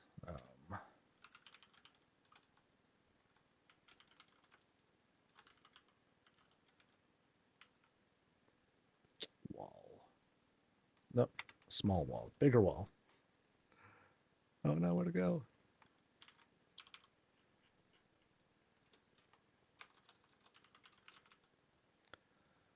There we go. So, boom. All right. Any preview? Okay. Oh, wait, preview. No, that's my bad. There we go. All right. Oh, okay. Let's see what they do. So there's So they're kind of breaking out. Now the limitation is. Oh wait. Oh, he went far. Okay. Okay, not that far actually. But he did wander off the ground, I think. Maybe not. If you put a cat pet out and do a sit, does it still sit in your lap? I don't know. So I didn't realize that I didn't realize that was a thing. There are cats that sit on your lap. That's news to me. So let's try cats. So I'll do silver tabby cats. Mr. Bigglesworth. Do I have a Mr. Bigglesworth? I do have a Mr. Bigglesworth. Okay.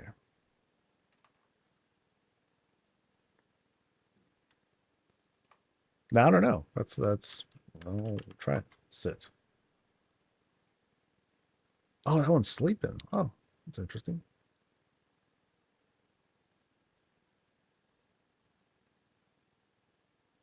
So I guess so one question, it's target the cat and do sit. Okay.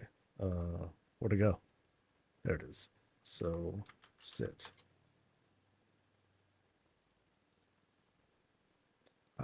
Nope. Does it do it in the garrison?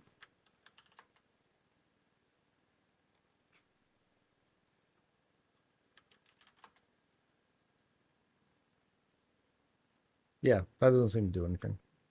Target the cats. Sit. Nope. Oh, I'm already sitting and stand up. Okay. Sit. Boom. Not sure.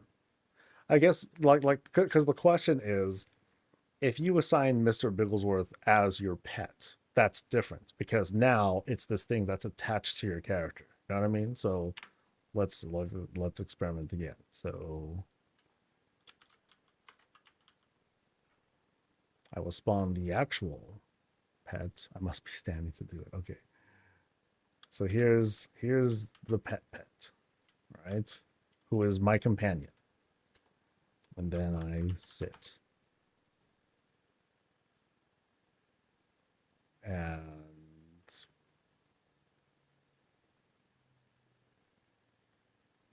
not doing anything. You know, it's fine because I'll get itchy anyway. Yeah, like I'm from observations, we're looking at really basic behavior that they're setting up here. You know, and first build with it being active, they just want to get the functionality in, and then we'll kind of go from there. Actually, let me go here because I'm on a platform technically. So sit. Okay, so it got close to me. So here it is. There's cat. You are so close, dude. Okay, it does seem to come to me. So yeah. So it looks like it is behaving there. Yeah. So it seems to want to work. All right. So yeah, cool. I think we've learned a good bit of what the pet behavior is like, at least so far in this first build. You know, it will pass through walls if it's not given any choice. The range is pretty short. It's not trying to wander around too far, as you can see from the range and everything. And there are bugs. Floor is lava and all that stuff. So cool. I think we learned a lot. I'm gonna do a bunch of these findings and just kind of summarize it in a video that I'll put out like tomorrow. So no, just having them present is huge. Yeah. Of course, there's going to be questions like people obviously from some of the comments here, they're not comfortable with the cages. So it's like, oh, can we hide them? Clearly you can. So I would say like while there might be some logic breaking potential, increasing the range on how far pets can travel from their cage would be really helpful. I think that would be a lot. Do they do stairs? No, they don't appear to do stairs. There's already enough trouble with the floor being lava for them. Um, and so trying to climb up the stairs, I don't think that's going to be a thing yet. I thought there were supposed to be beds. There are beds, but it's just that right now there is only so many beds available. Um, and instead we have crates. Y'all seem to be against crates. Crates are a very good training tool. It's very good for like breaking them in and everything. But yeah, I guess ideally, like if we can hide these, then that would be like ideal. So yeah, but it needs to be assigned to a decor of some sort. Yeah, that's kind of a hard rule for them. Otherwise, puppies, yay, and one cat. So whatever.